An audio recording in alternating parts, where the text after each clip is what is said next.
Up pages 44 onwards. Yeah. It was mentioned that it's not very legible. We printed it on an A3 size paper. I've given copies to my learned friend. We just beg. So it's page 44? Yeah, on the A3, the pages are more. Yeah, visible. It's page 44 up to 54. Up to 54? Yes. So that's still part of MM2? Yes, my lord. Right. It just basically continues. MM2 goes up to 43. Right. So this page proceeds from page 44, just as I hear you. So MM2 goes up to page 43, and thereafter it becomes illegible. Yes. And then you have rectified that by having page 44 to 54. Yes. Right. Okay, and what else? That's all. Yeah, but yesterday there was this one. Remember about pages 20, the dates? The dates, yes. The 22nd, is it? And the 24th. Mr. The 22nd and the 24th. And Yes. you said that on those days, this particular vehicle was used, and the Sergeant Mogane was not used. You remember saying that? Indeed, my lord. If we turn to page 43, Page 43, right? yes, of exhibit MM2, Yeah. and I did show this to my learned friends yesterday. So, wait, yes. Page 43, MM2, what is the date? The 22nd of June 2020. 22nd of June 2020, right? Yes, it shows that the ignition was off, the car was parked. So the car was parked. Yes. Yeah, but what's important for this court? It's this sergeant drives substitution of the car which was parked in order to transport alleged accused number 2 to wherever. Or it never happened. Yes, indeed. Possibly he used the late Sergeant Mabena's car. I don't know, possibly. Yes. Did that happen? We're just trying to establish that, my lord, but he definitely did not use the. Yeah, fine. But look, for me, it's on the 22nd. Yeah. Now this vehicle, which it calls, it's FV. 47 LRGP. It's FVL 47 LRGP. LRGP, right? Yes. That is the white Toyota Fortune. You're saying on the 22nd it was not used. Yes, and we see that on page 43 of exhibit MM2. Right. Now, what I'm trying to find out, the sergeant here on the 22nd of June, was he on duty? Yes, my lord, and also on the following days, the 5th, the 22nd, the 20 and the 24th. So the 5th he was on duty, right? Yes. The 22nd he was on duty. Yes. The 24th he was on duty. Yes. Now, which vehicle did he use for those 3 days? He used a different vehicle, my lord, and we just trying to get the logs book for that vehicle. Yeah, but Yes. for this exercise, that vehicle or vehicles which he used on the 5th, 22 and 24, are they fitted with the same AVL? No, it does. From the information that we received, it appears that they were not fitted with They are not fitted to the same device. Yes, but I don't want to put it stronger than that, my lord, until we get that information, my lord. So what information do you want? Logbooks Yes, the for logs. the 5th, 22 and 24. Yes. Where are those logbooks? The IO is currently IO. looking into that, my lord. So have you advised your colleagues here about that fact? Yes, when we adjourned yesterday, I did bring that to their attention. So what's going to happen? Because What? are you going to proceed even before they are located, these logbooks? Yes, I've been informed by my learned friend that he's going to proceed with the events of the 18th today. The 18th 18th, 19th, and 20th. and 20th. Yes. And the cross-examination of the 5th, 22 and 24 will stand down because Sergeant Mogane still has to give evidence regarding those issues. Yes, my lord. Yes. Yes.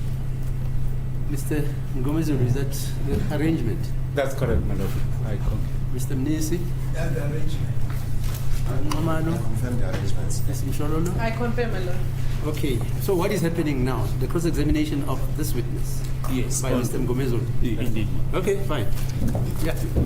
We proceed. You're still under oath, then, sir. Sergeant Mngomezulu sale ka fase ga kano ya go bolela nnete nkere. That is correct and confirmed. Thank you, my lord. Mr. Mogane,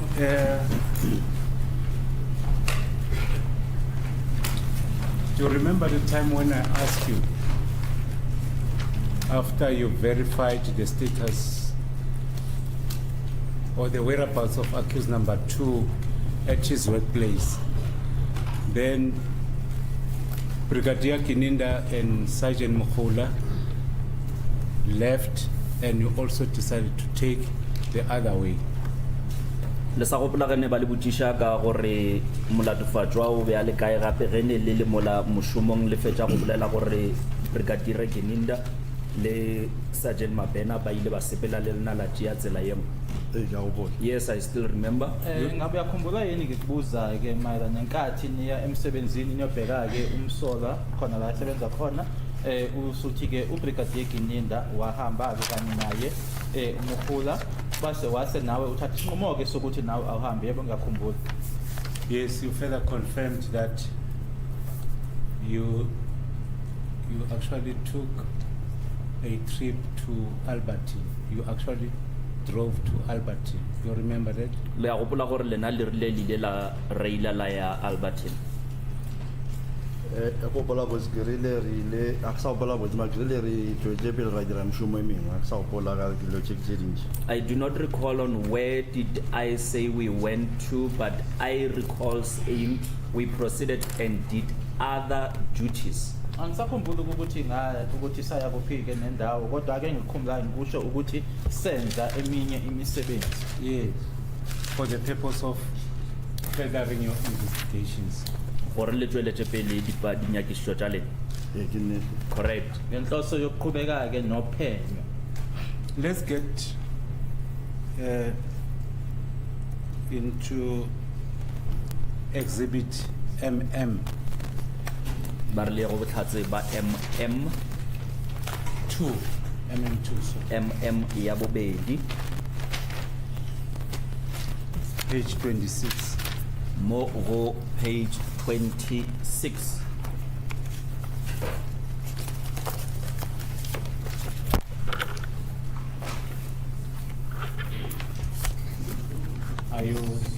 Do you have that? Le fitlhe mo we? Yeah, Sagrado Kionaki Kadiga, date. Which date are we referring to? The 18th. Ba re ya di 18. 18th. Yo, Yakishore on Actona Marara Monaco, March 26. That's correct, page 26. Yes, I am on page 26, my lord. Let's look at the time specified there. It's 8:19, which is 19 past 8. Ba re lebelle nako e leng metsotso e lesomesenyane ka moraga iri ya seswai. Kana mo page 26.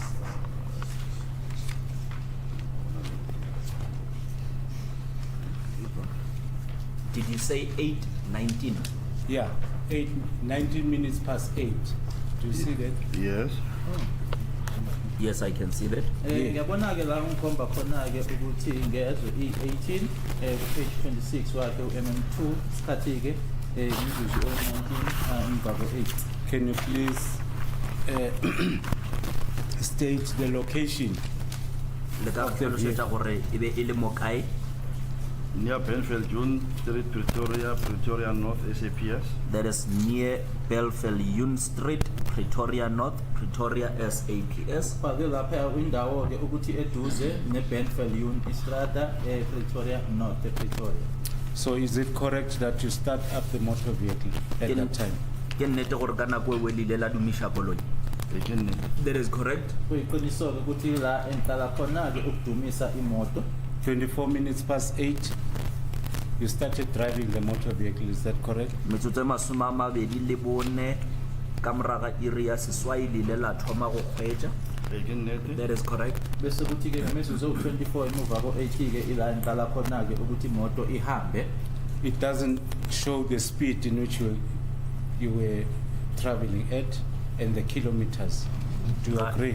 Ga e bontšhe le gore lena le be le kgweetša ka speed se se jwang le di-kilometers tša gona nkere. That is correct. ayitshengisi-ke isivinini engangihamba ngaso kanye nama-kilometers engangihamba ngawo. Including the odometer. Do you agree? Including the Odometer. le di-odometer gore koloi yona e be setse e sepetse bokae. That is correct, I confirm. nokuthi-ke i-odometer bithini nokuthi-ke ukutshengisa ukuthi imoto ibiseyihambe kangakanani. 29 minutes past 8. It reflects excess idle.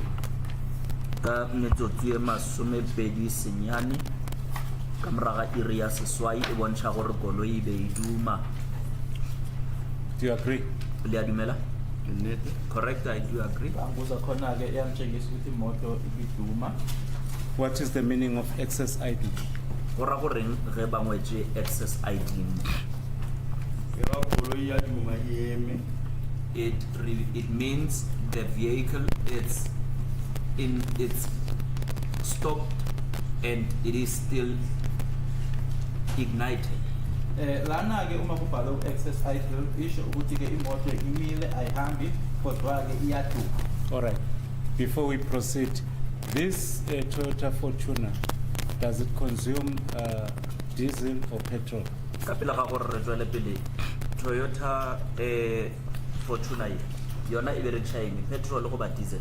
It uses diesel. Le Toyota Fortuner esikhuluma ngayo-ke isebenza noma isebenzisa udiesel. Do you know if it's got a table? Le a tseba gore e na le Table table. Yes, it does have table. Yebo futhi inayo i-table. Do you know the reason why I'm asking that question? Le a tseba lebaka la gore go baneng a botšho If it has a table charge. botšho e ya gore koloi ela be e na le table. Please, Malak, but how will the witness know that? If it can just be put to the witness what the reason is. My Lord, it's not an unfair question. For your benefit, let me just benefit you. A motor vehicle with a turbo charger, immediately when you stop, you don't switch off the engine. It must run, the oil must go down back to the sun. Bona ba re koloi ye na le table. Ge o ema yona ga o timi koloi yona e swanetse tswelle pele gore oil e ye fast. Let's proceed. No, I want an answer to this. Sorry. Oh, sorry, madam. You know, you're the expert. He doesn't No, madam, respond. I'm not an expert. Well, you told us that. I grew up driving trucks. Mr. Ngomala, did you know that? See, maybe Mr. Mnisi may know. That's when you're driving a turbocharger and it just stops. You don't switch off the engine. The oil must go down.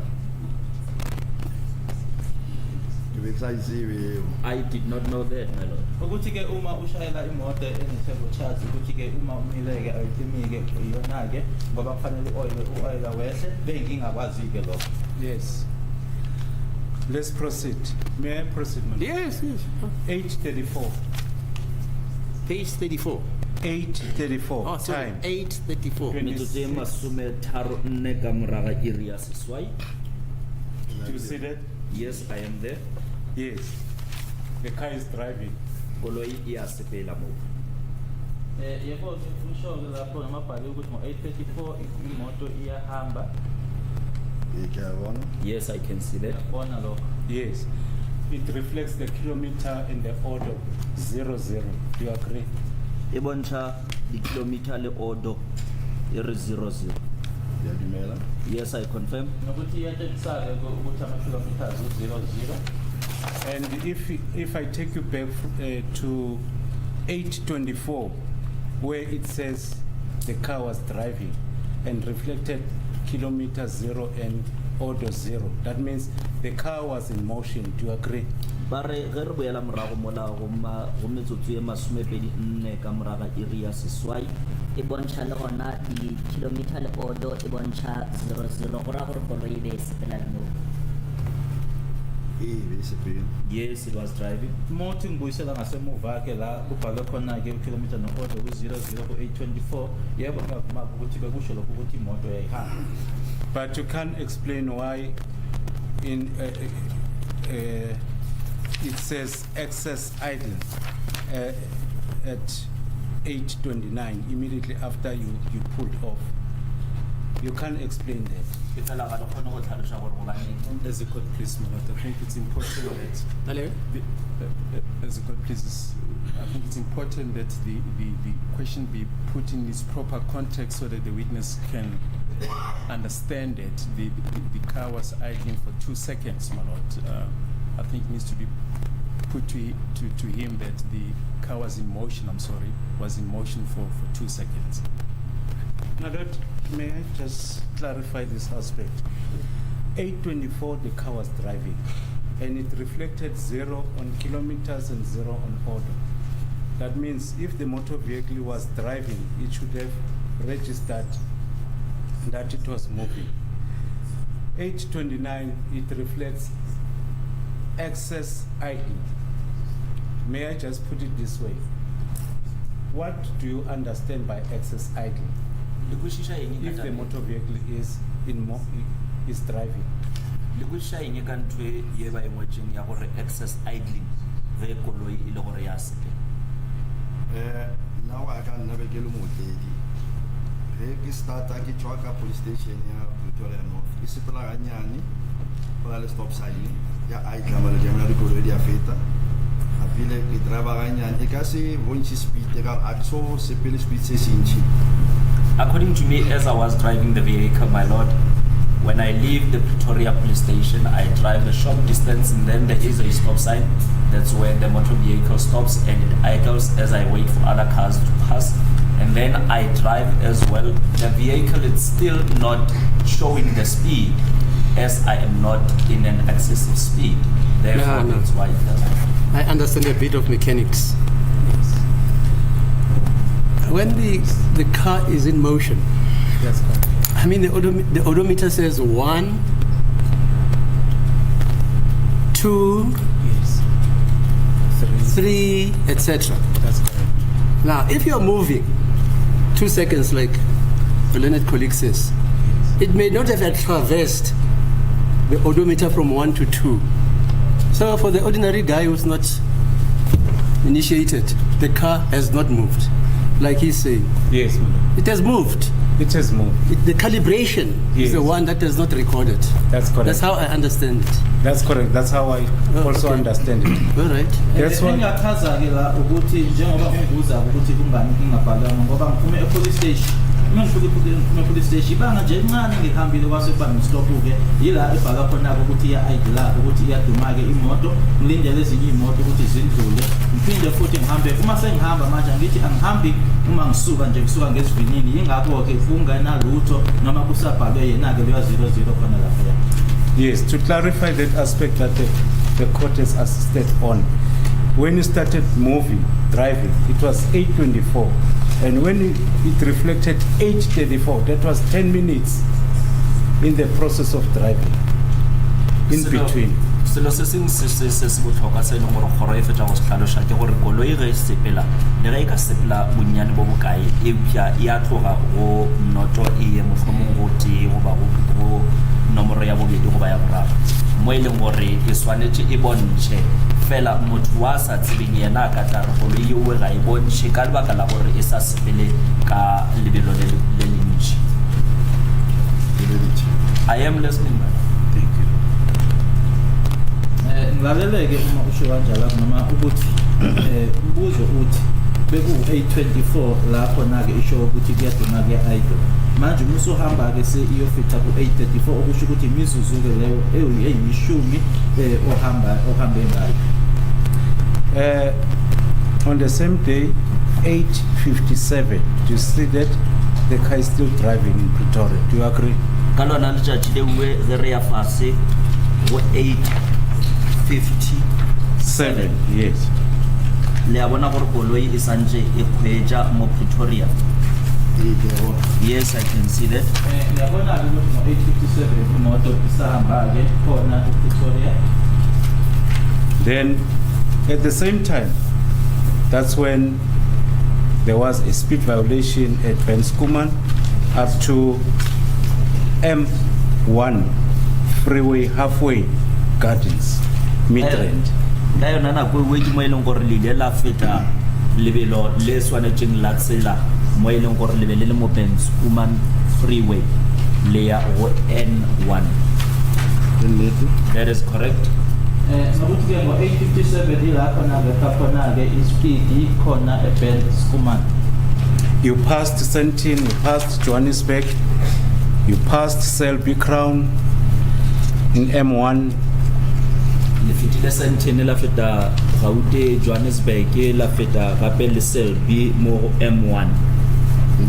That is correct. Ukuthi ke sandlula eSelby, sandlula eSentin, Johannesburg ku-M1 iqiniso. You passed Omonde, Johannesburg South, you passed Mondio, Deep Clove, Devland.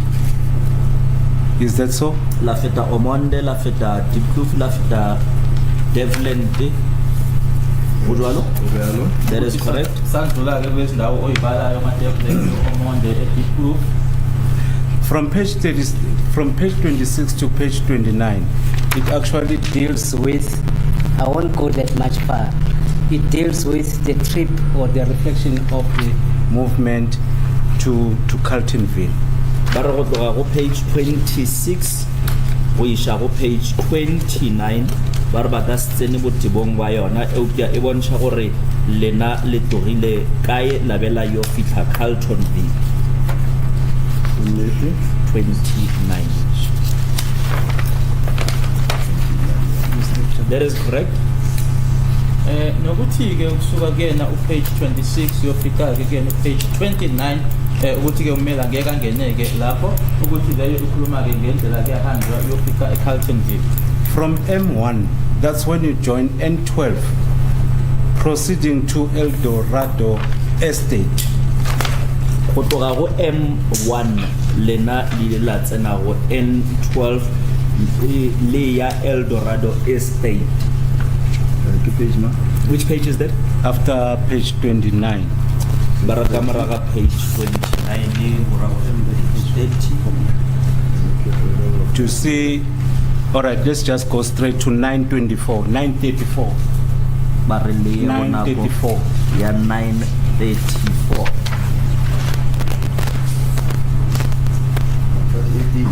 18 years. Bar A ya 18. Page 28, sorry. Ego page 28. 28.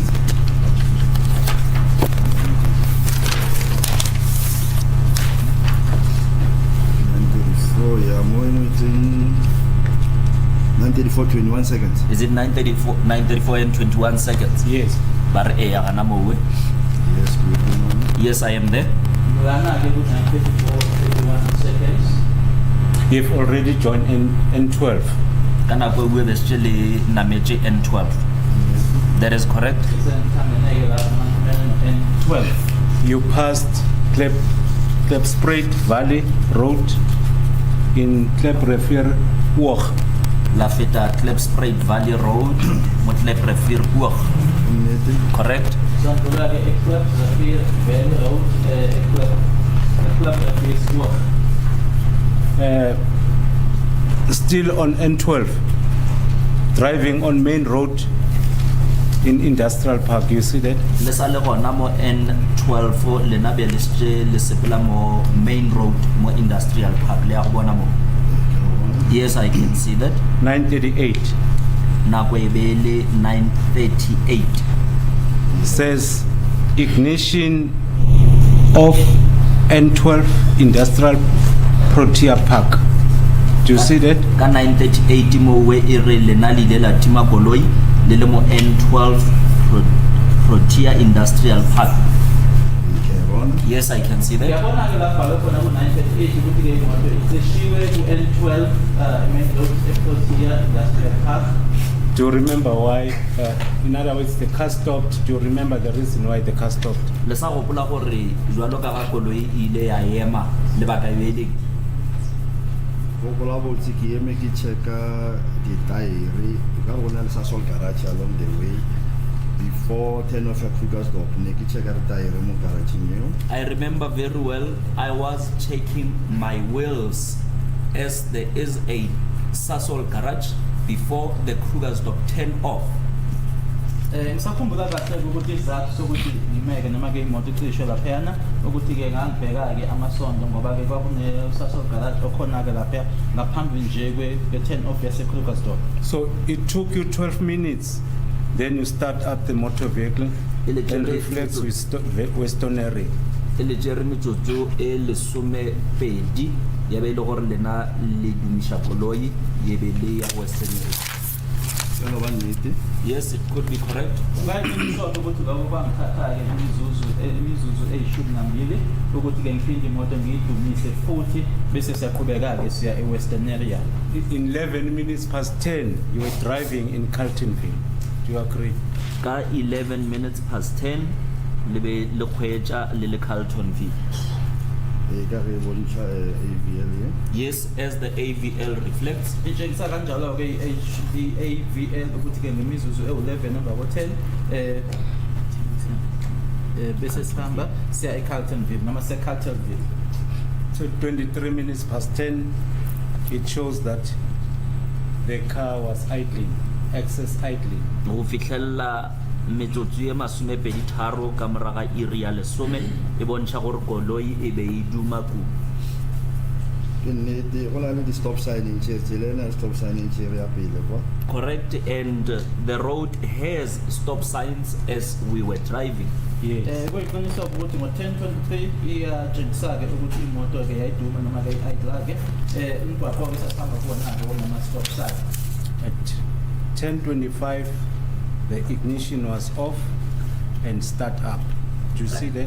Ka 10:25 le a bona gore koloi e ile ya tima ya boya ya dumishiwa gape. Ke nnete? That is correct, my lord. Kuyiqiniswa-ke nokuthi ngo-10:25 imoto cishe khona-ke yasiphinda futhi idumiswa khona. 4 minutes after that, that is 10:29, the ignition was off again. Metsotso e mene ka moraga owe ka 10:29 koloi ile ya timwa gape. Ke nnete? That is correct. Nokuthi-ke ngo-10:29 iphinde futhi-ke imizuzu emine-ke emuva kwalokho imoto yacishwa futhi. Yes. In 15 minutes, the ignition was off. You start up and drive, and you started to drive in Carltonville again. Ka moraga metsotso e lesometlhano koloi e be e timilwe lena le ile la idumisha gape la thoma la kgwetša le le mo Carltonville. That is correct. Kuyiqiniswa-ke nokuthi emuva-ke kwemizuzu eyishumi nanhlanu emuva kwalokho-ke imoto yaduma futhi asihamba-ke e-Carltonville. You cannot remember why it stopped for 15 minutes. Ga le sa gopola gore gobaneng koloi ile ya ema metsotso e lesometlhano. Ke suppose be ke bolela le brigadier ke inta ka direction of ke ska mo tlogela ka go tsosa morago ka le ke le ba side se If I am not mistaken, I was speaking to Brigadier Keninda regarding the directions so that I will not leave him behind as we did not know the place properly. Uma ngikhumbula kahle-ke ukuthi-ke leya mizuzu-ke eyishumi nanhlanu ngangimile ngangikhuluma naye-ke ubrigadier Keninda ngimnikeza-ke ama-directions ukuthi ngingamshiyi kakhulu-ke ngasemuva ngoba-ke indawo leyana sasihamba kuyona kwakuyindawo esasingayazi. Yes.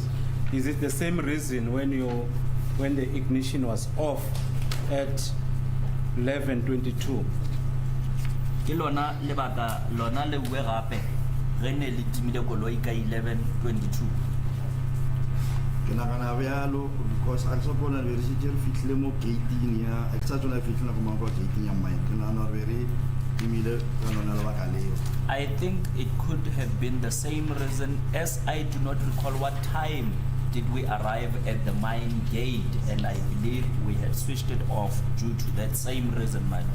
Kungenzeka ukuthi kwakuyileso sizathu-ke nokuthi ngo-11:22 iphinde futhi-ke injini noma-ke imoto icishwele ngoba angisakhumbuli ukuthi isikhathi esafika ngaso kumasango wabo noma-ke kugate yakhona-ke emayini kwakungenzeka-ke ukuthi kwakungenxa yaleso sizathu. At 11:54, you start up the motor vehicle and you proceeded to drive in Carltonville. Is that so?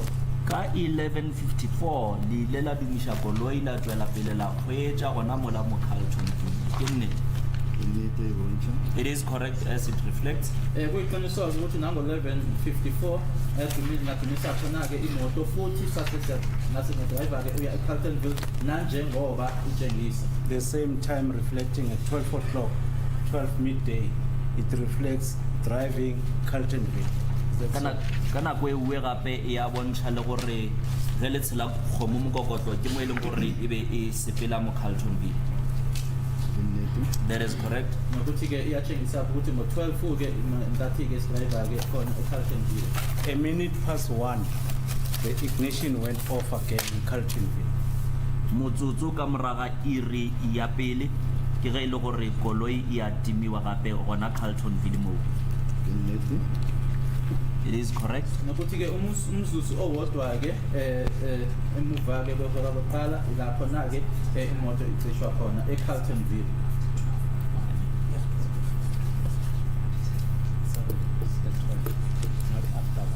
After 12, my lord, I beg your pardon. O re motsotso ka moraga gore le tshetse kgomo mokokotlo e seng ka moraga iri ya pele. Uthi kumele wenze iphutha-ke ethi-ke umzuzu emuva kwehora lokuqala kodwa-ke umzuzu owodwa emuva ko-12. Then immediately after a minute past 12, 57 minutes thereafter, you start up the motor vehicle, still in town. Ke mo e leng gore ka moraga iri ela ya lesomepedi metsotso e ka bang masometlhano šupa ke mo e leng gore lena le ile la dumisha koloi le le mo toropong. It reflects 12:58, sir. E re ka 12:58. It is correct. Kuyiqiniswa ukuthi-ke emuva nje ungathi nje kusondele noma eduze nje behora-ke ngo-12:58 ila ngidumisa khona futhi-ke imoto ngisesedrobheni. 6 minutes past 1, ignition off again. Metsotso e tshela ka moraga iri ya pele ke ge le tima koloi gape. Yes, it is correct. Nokuthi-ke imizuzu-ke eyisithupha-ke emuva-ke kweyokuqala-ke or noma sishayileke eyokuqala imoto yacishwa futhi. 14:15, that is 2:15, you start up and proceeded to drive again. Is Ka that so? 14:15 lena la dumisha koloi gape la tswela pele la kgweetsa. That is correct.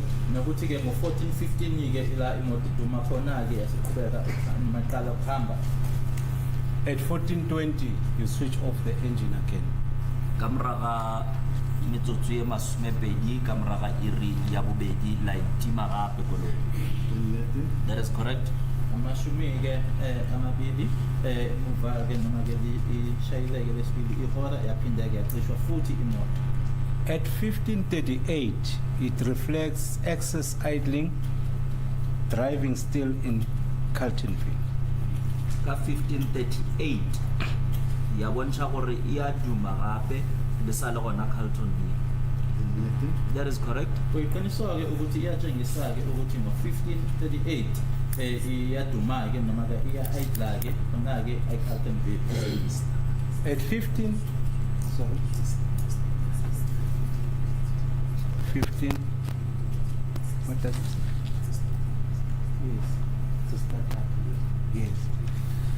Then at 15:59, ignition off, Carltonville. Ka 15:59 ya tima gape gona Carlton.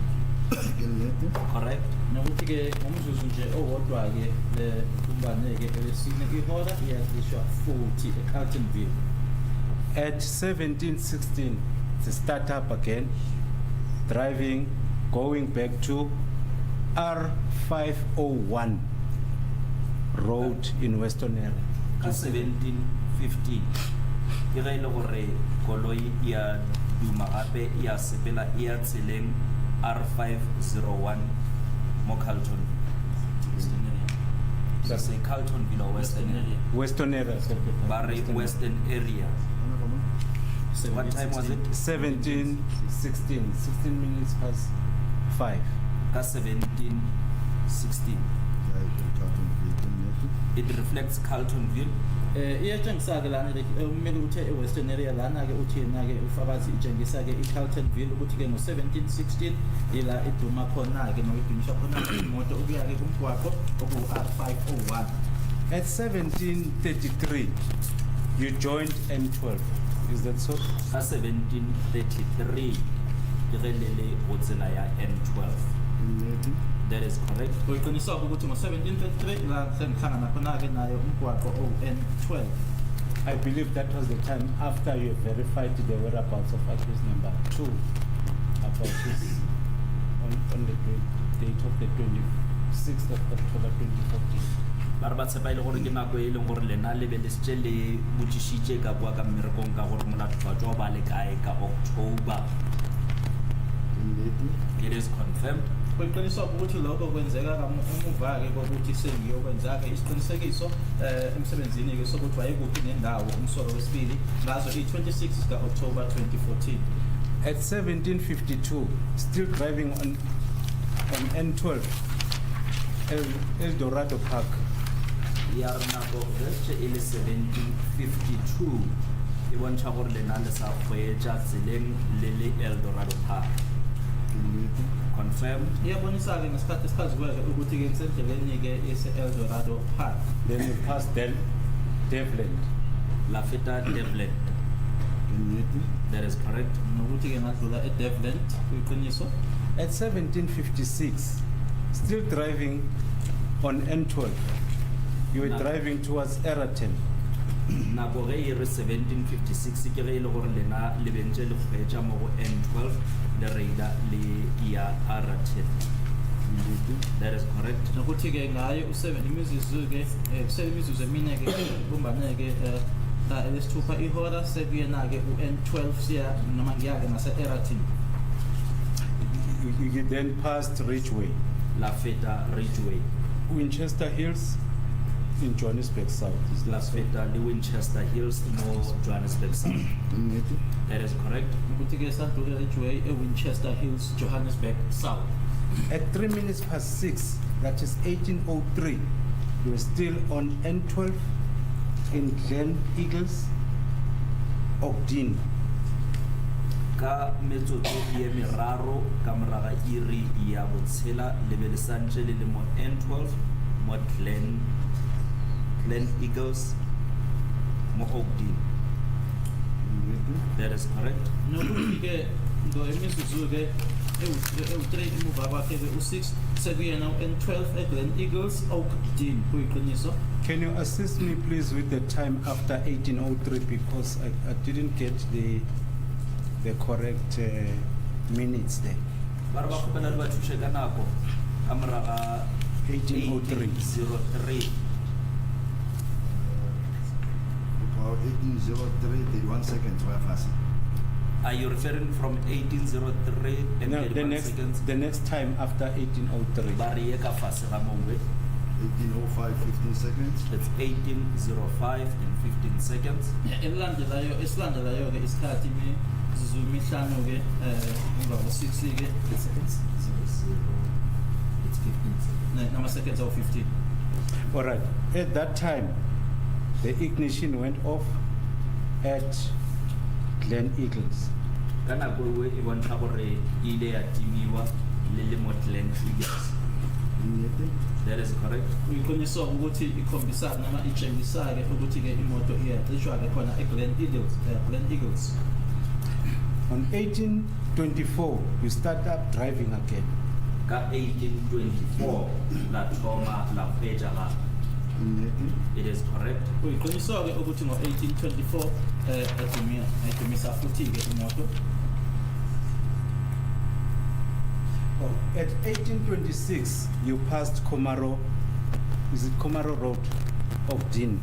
Ka 18:26 la feta tseleng ela ya Komaro mo Ogden. driver car boundary lane.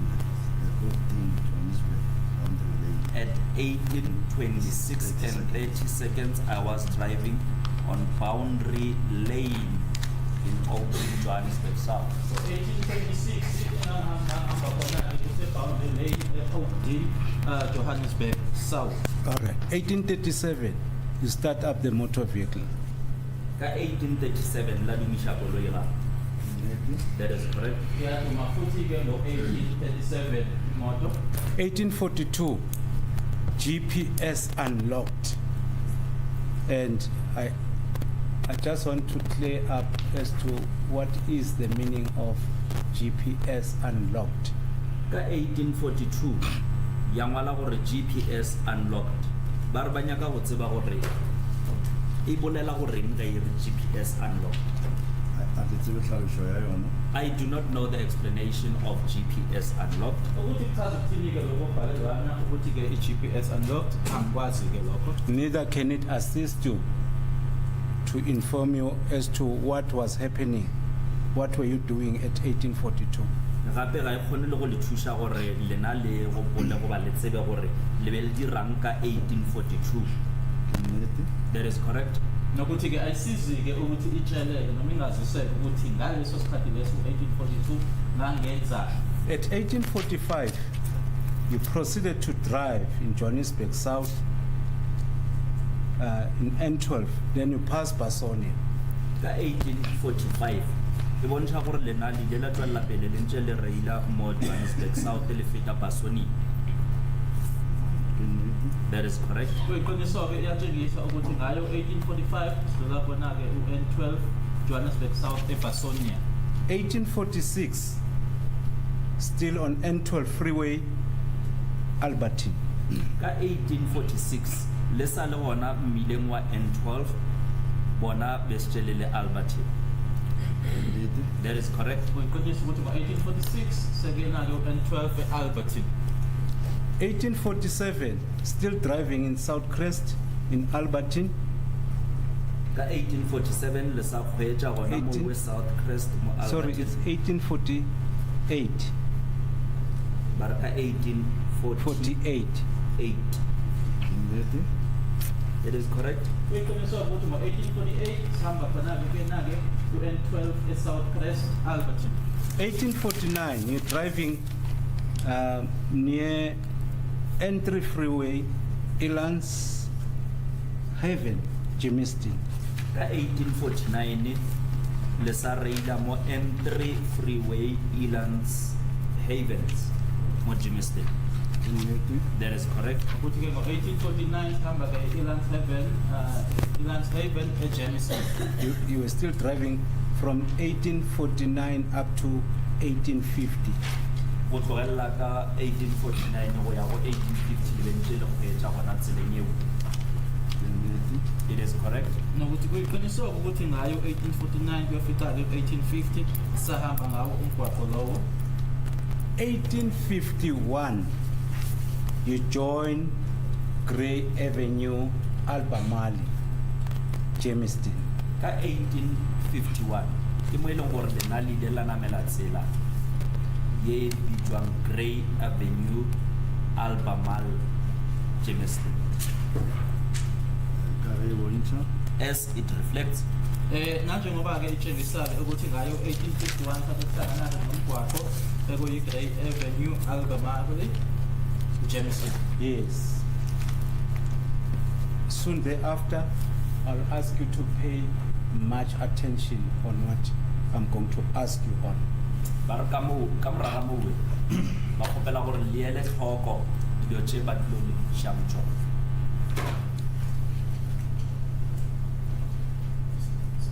1852, Collins Street. Ba re le lebelele ka 1852 le mo Collins Street. You were driving near Collins Street. Le be le reila mo gaufi le Collins Street. That is correct. Kuyiqiniso-ke ukuthi ngayo u-1852 sihamba ke duze kwaso isitrata esibizwa ngokuthi i-Collins. All right. Before we get into that, let's put let's clarify this. to the court. As you were driving N12, sorry, as you off-ramped at Grey Avenue, you were driving on N3, as you stated. ba re nke re tlhakišetše kgoro ka pele ga gore lena le be go Grey Avenue le be le le go N3 ka mokgwa le tlhalošitšeng ka gona. That is correct. kuyiqiniswa ukuthi nanjengoba ngihamba ngayo ke uGrey Avenue ngangihamba ngibona ke uN3. When you approach Grey Avenue, there is a yield sign on the left-hand side. It's a T junction. Left-hand side, it's a yield sign, and you can also turn on the right side. It's a T junction. Ba re ge le ya go yona Grey Avenue go na le letshwao le leng gore le a bontšha gore o ka tsena e fela ke T junction gape o kgona le go tsena ka letsogong la moja.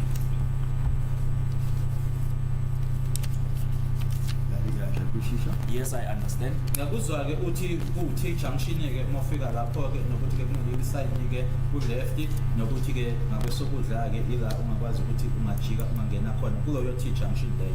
Still on Grey Avenue, which turn did you make? Ge le le gana mo bue mo Grey Avenue lena le la tsenela ka go kae? Grey Avenue left, T junction right. From the Grey Avenue, it says left, and then at the T junction we went right. Khona lapho ke ku-Grey Avenue ke ku-T junction leyo ke ithi left ke thina ke sangena kwesokudla. Thank you. If you turn right, still on Grey Avenue, there's an engine garage on the right side of your driving, correct? Ge le thinya le tsena seatleng sa moja go na le engine garage gona ka moo, and the witness confirms that. Kuyiqiniswa ke ukuthi ke uma ungena kwesokudla lapho ke kuno-engine garage okhona kwisandla sakho sakwesokudla. And according to the AVL records, it shows that you were driving near Collins Road or Collins Street, not driving in Collins Street, near Collins Street. Go ya ka botlhatsi boke bo bontšha gore lena le be le kgweetša kgauswi e seng mo go yona Collins Street, le be le kgweetša kgauswi le yona Collins. Nka se gane nka se dumele ba re a ke tsebe gore diterata tsela ke mabitso a tsona mara ne ke mo stratese.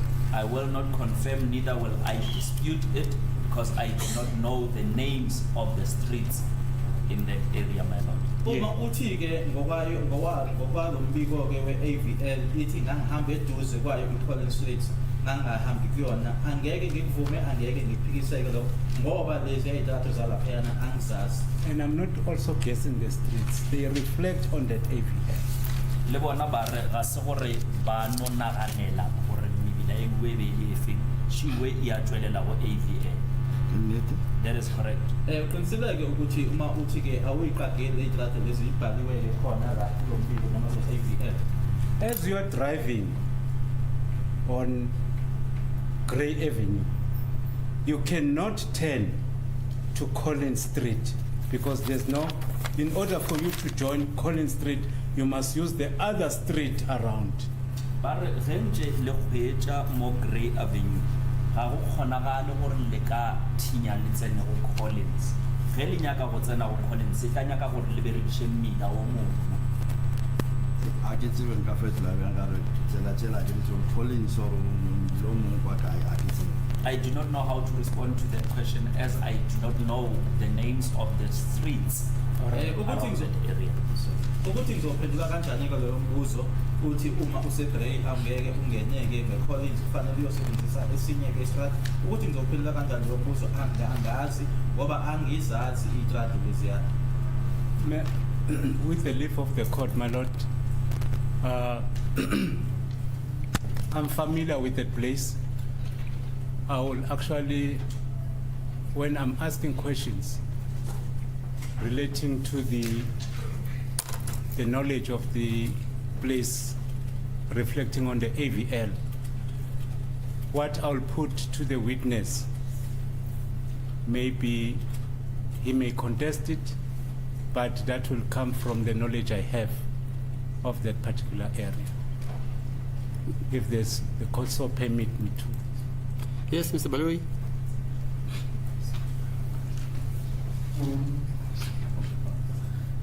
I think it would assist my lord if perhaps the streets could be beamed so that everyone can see them and not only. But that's not a topographical image of the streets, is that not so? Yes. Why don't you guys get a Google map? That's it. I mean, we live in such a. There's a Google map. Boom. It will show you all the streets. Yes. And then there's no argument about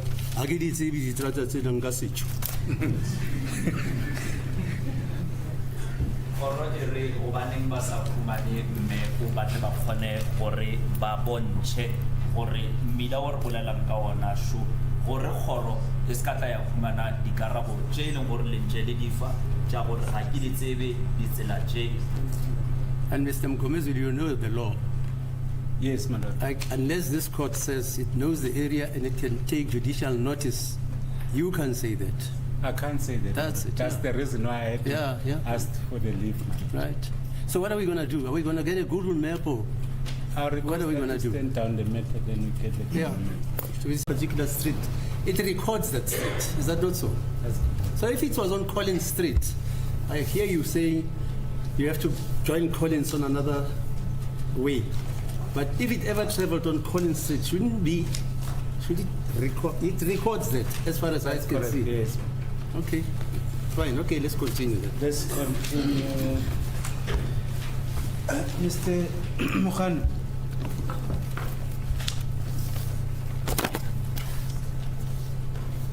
On, let's look at 1852. Okay, it's 1853.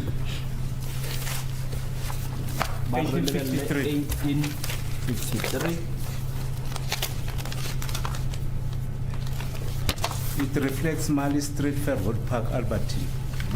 E bontsha Mali Street, Fairwood Park, Albertine. So, 1853. Witness is still looking for it.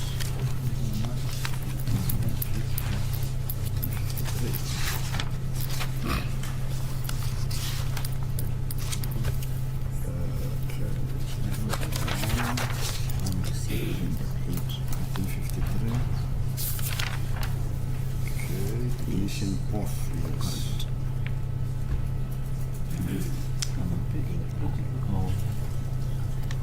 Page 31. Yeah, sure. Yes, we are on page 31, my lord.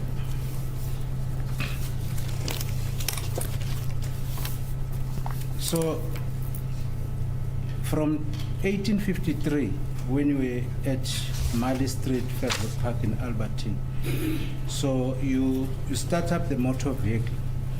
Did you switch off the engine of the motor vehicle at Mali Street?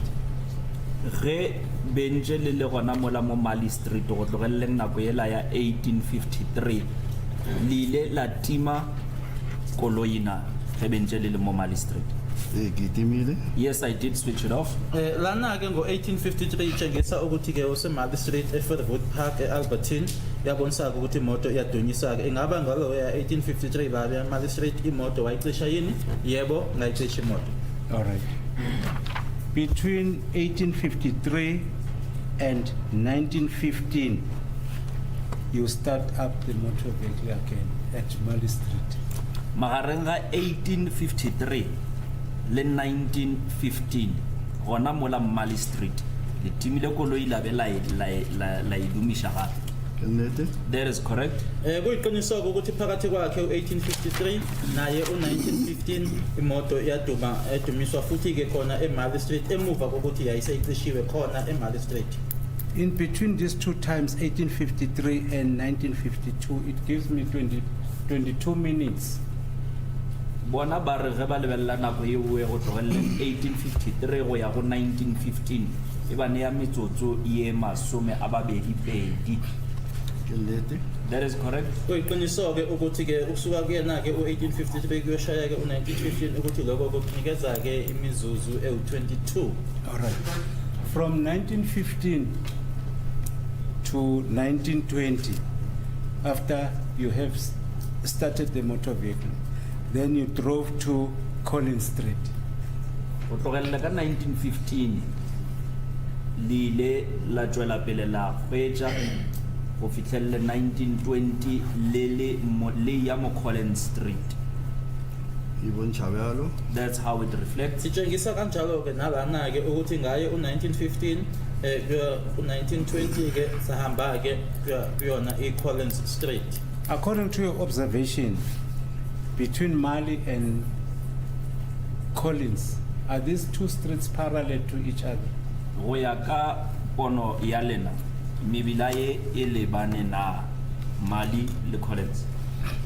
Nka se fetolo ga re a ke bone a ke tseo ke tla lebana re a ke nka se kgone e fetola. I will not be able to respond to that as I do not see the roads. I will not be able to know whether are they parallel or not. Ukuthi-ke isimo-ke phakathi kwale migwaqo emibili-ke iMali kanye nayo i-Collins ukuma kwazakho ukuthi nime kanjani angiyiboni-ke lana phambi kwami azikho phambi kwami angeke-ke ngikhona ukuthi ngikuphendule leyo mbuzo.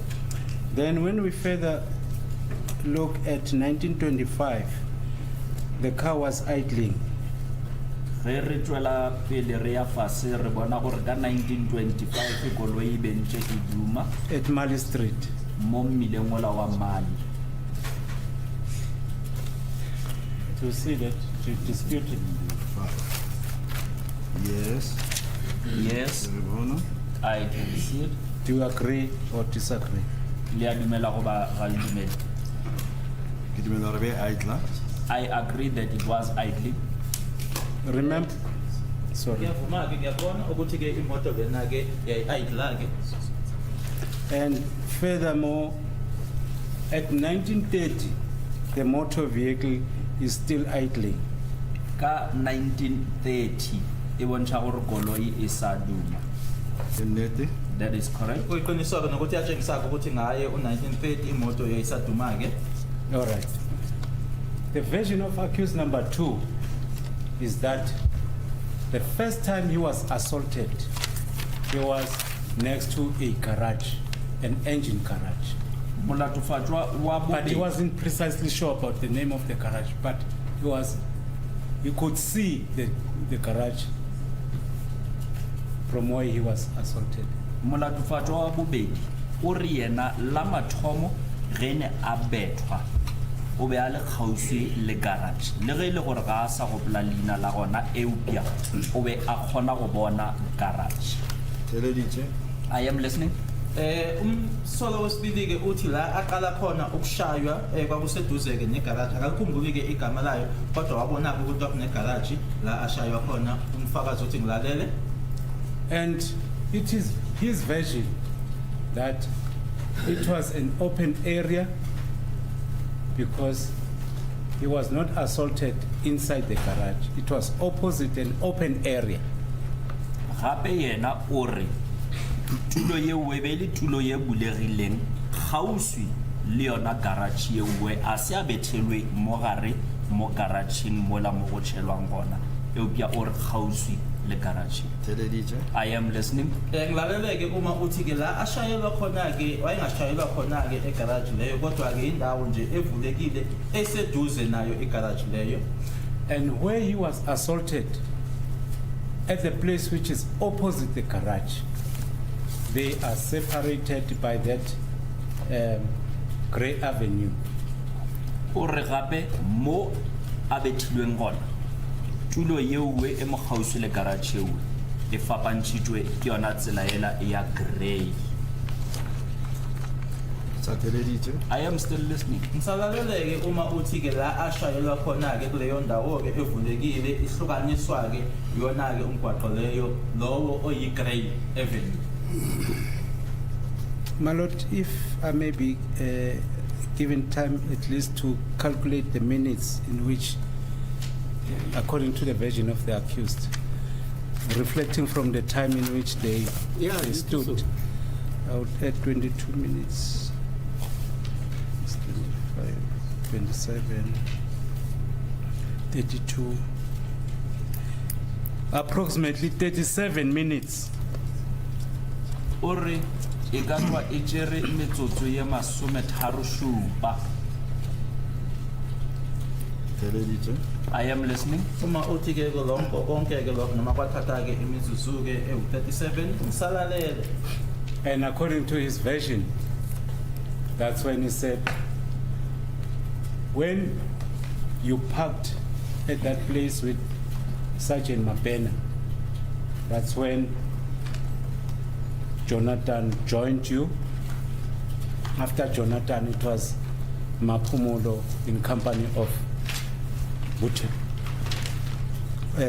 Constable Buthelezi with a hard body, a white Nissan hard body.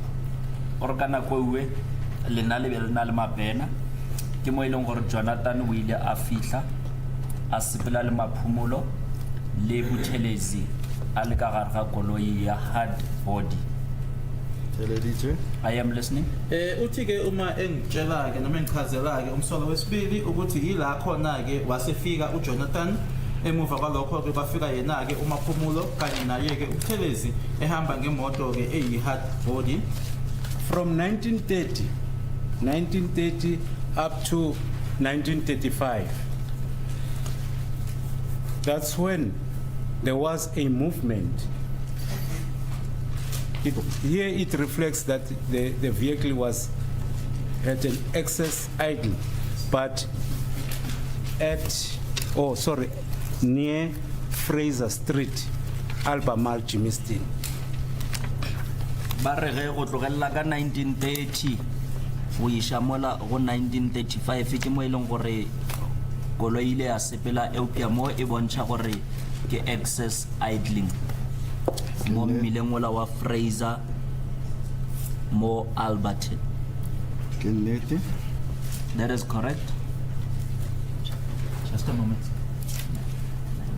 1930 to 1935 shows that it was idling. okay lana ke iyatshengisa ke ukuthi ngaye u1930 ukuthi ke imoto iyayiduma khona ke kuseduze kwayo o iFraser Albemarle eJermiston.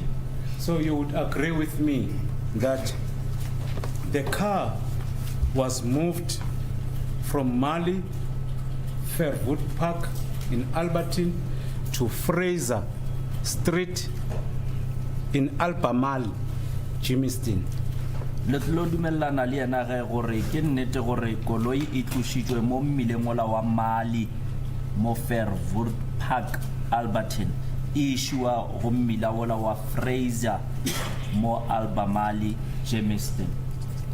Ye ka re bontšha AVL. Yes, as the AVL reflects. Kuzovuma ke ukuthi lana ke imoto yasuka ke khona la eMarley Street eFairwood Park eAlberton yase iya ke eFraser Street Albemarle, Germiston. Nanjengoba ke itshengisa ke yona iAVL 1942, back to Collins.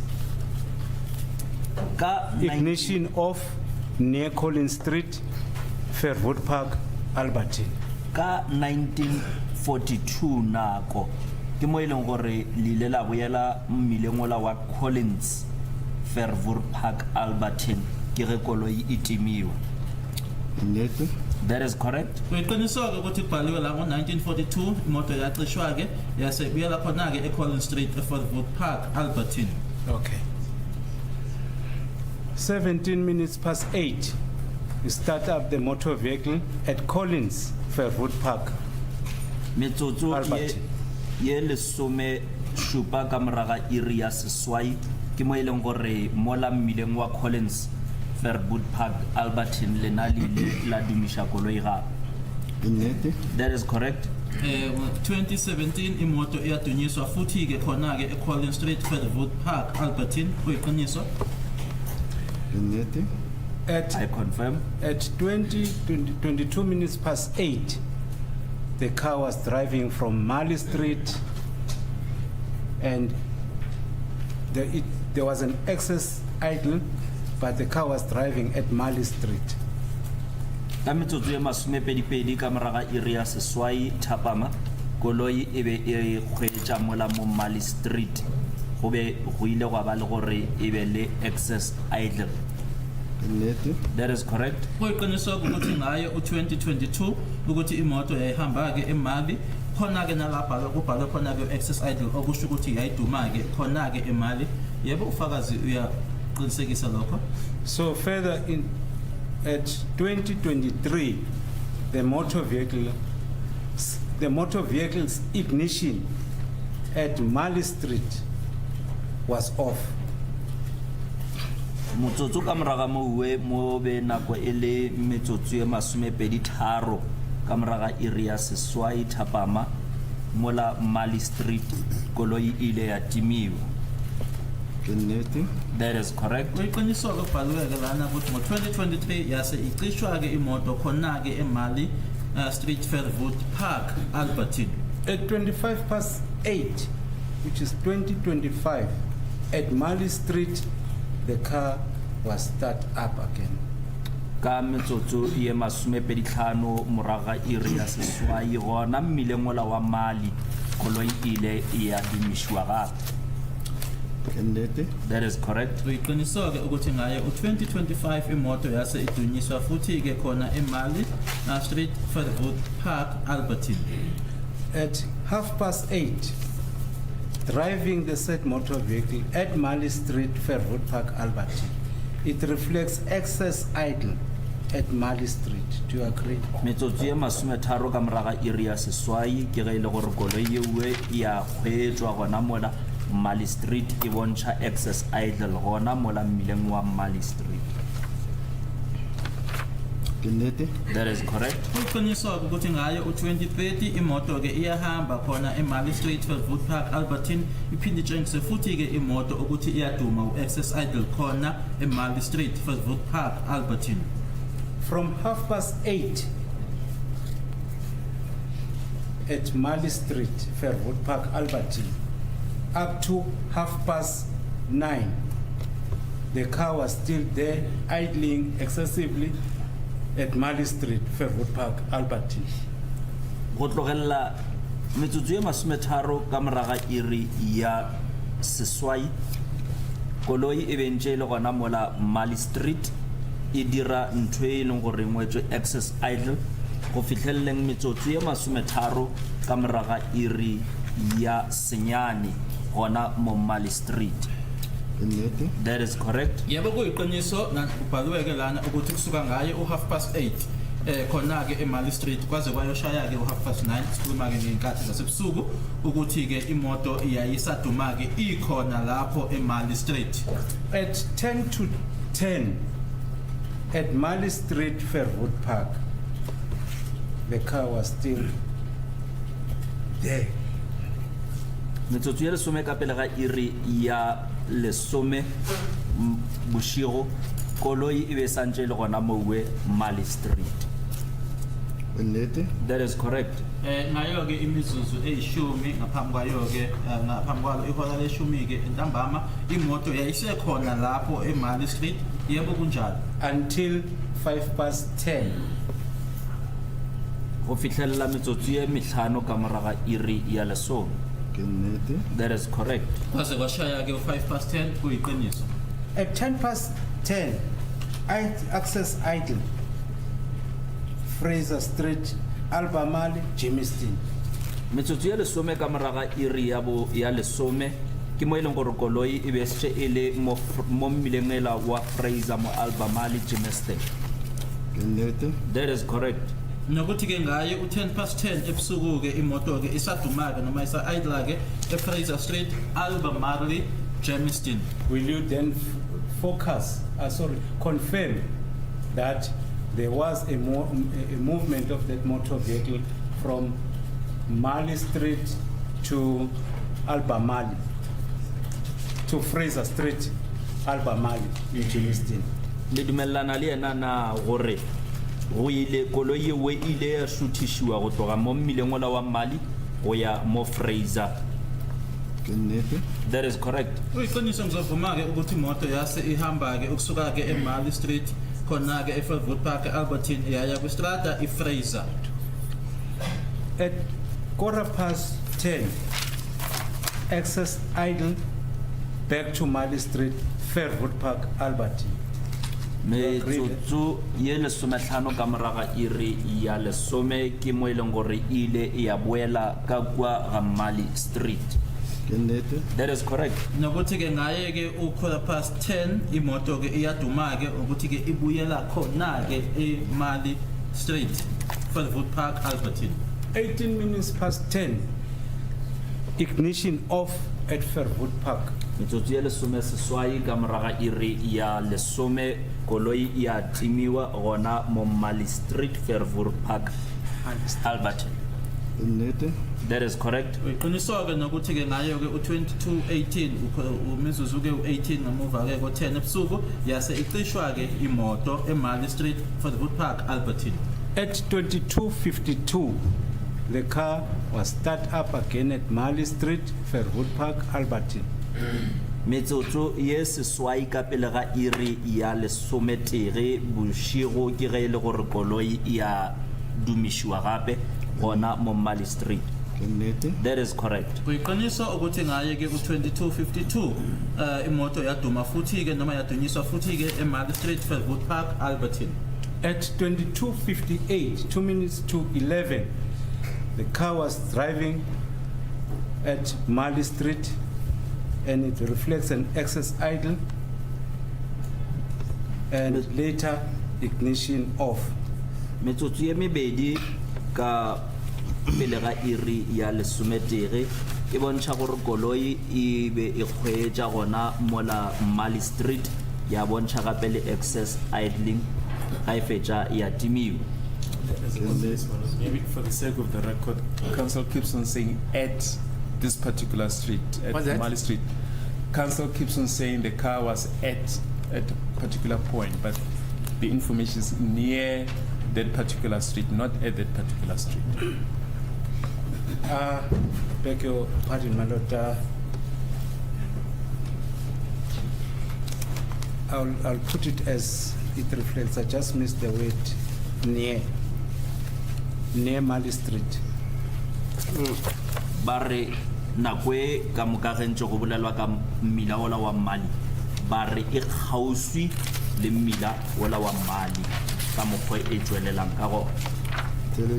I am listening. Ngilaleleke umshushisike uthi-ke uqala nje ummeli ukuthi-ke ayibekeke ngale ndlela ebhalwe ngayo lana ngoba ummeli uthi kwistrata esithize kodwa lana kubhalwe ukuthi eduze nestrata esithize. At 11:05 at night, there was a startup of a motor vehicle, Mali Street. Metsotso e metlhano ka moraga iri ya lesometere ke mo e leng gore koloi ile ya dumišiwa gape kgauswi le mmila wola wa Mali. That is correct. Kuyiqiniso-ke ukuthi-ke imihlanu imizuzu-ke libumbene ela-11 ntambama ihora imoto idunyisiwe futhi-ke eduze nestrata iMali khona eFairwood Park e-Albertine. At 11:10 at near Mali Street, there was an excess idle. Metsotso e lesome ka moraga iri ya lesometere gona mola kgauswi le mmila wa Mali koloi ile ya duma gape. That is correct. Nokuthi-ke iyishumi-ke imizuzu libumbene-ke ela-11 ntambama imoto idunyiswa futhi-ke khona eduze naseMali eFairwood Park e-Albertine. 11:15, Mali Street, excess idle. Metsotso ya lesometlhano ka moraga iri ya lesometere bošigo ke ge e le gore koloi gape e tswela pele ya duma gona mo kgauswi le mmila ola wa Mali. That is correct. Kuyiqiniso kubhaliwe-ke lana ngo-23:15 ukuthi imoto iyaduma-ke khona-ke eduze nestrata iMali khona eFairwood Park e-Albertine. Same applies to 20:11 and 25:11. Le ka metsotso ye masomepedi ka mora iri ya lesometere le metsotso ye masomepeditlhano ka moraga iri ya lesome koloi bentse e duma gona mmileng ola wa Mali. That is correct, my lord. kanjalo ke ngo-20 past 11 kanye no-25 past 11 isaduma-ke imoto khona lapho eduze nemali street 27 minutes past 11, the ignition off. metsotso ye masomepedi šupa ka moraga iri ya lesometege ke ge koloi e timiwa. Ke nnete. That is correct.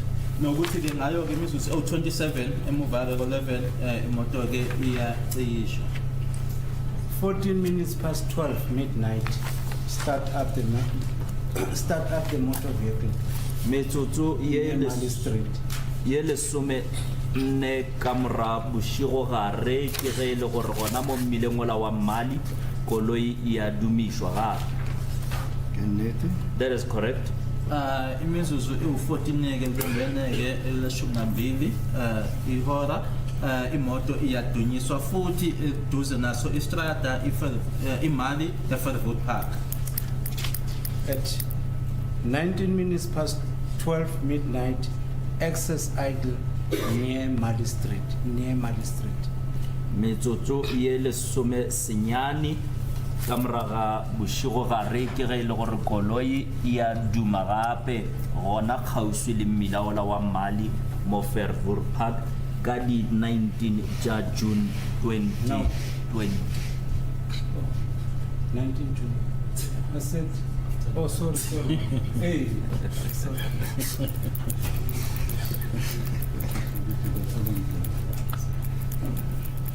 Sorry, President.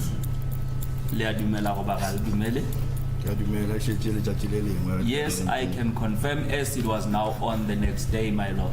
ngiyavuma-ke ukuthi ngayo-ke le mizuzu-ke ewu-19 emuva-ke wakhe u-12-ke ukuthi imoto-ke manje-ke isiyahamba-ke chazwa-ke nedate-ke yazo iyi-19 lezo zikajuni-ke ngayo-2020 nanjengoba kuse-elinye-ke ilanga manje At 23 minutes past 12, the car is driving near Mali.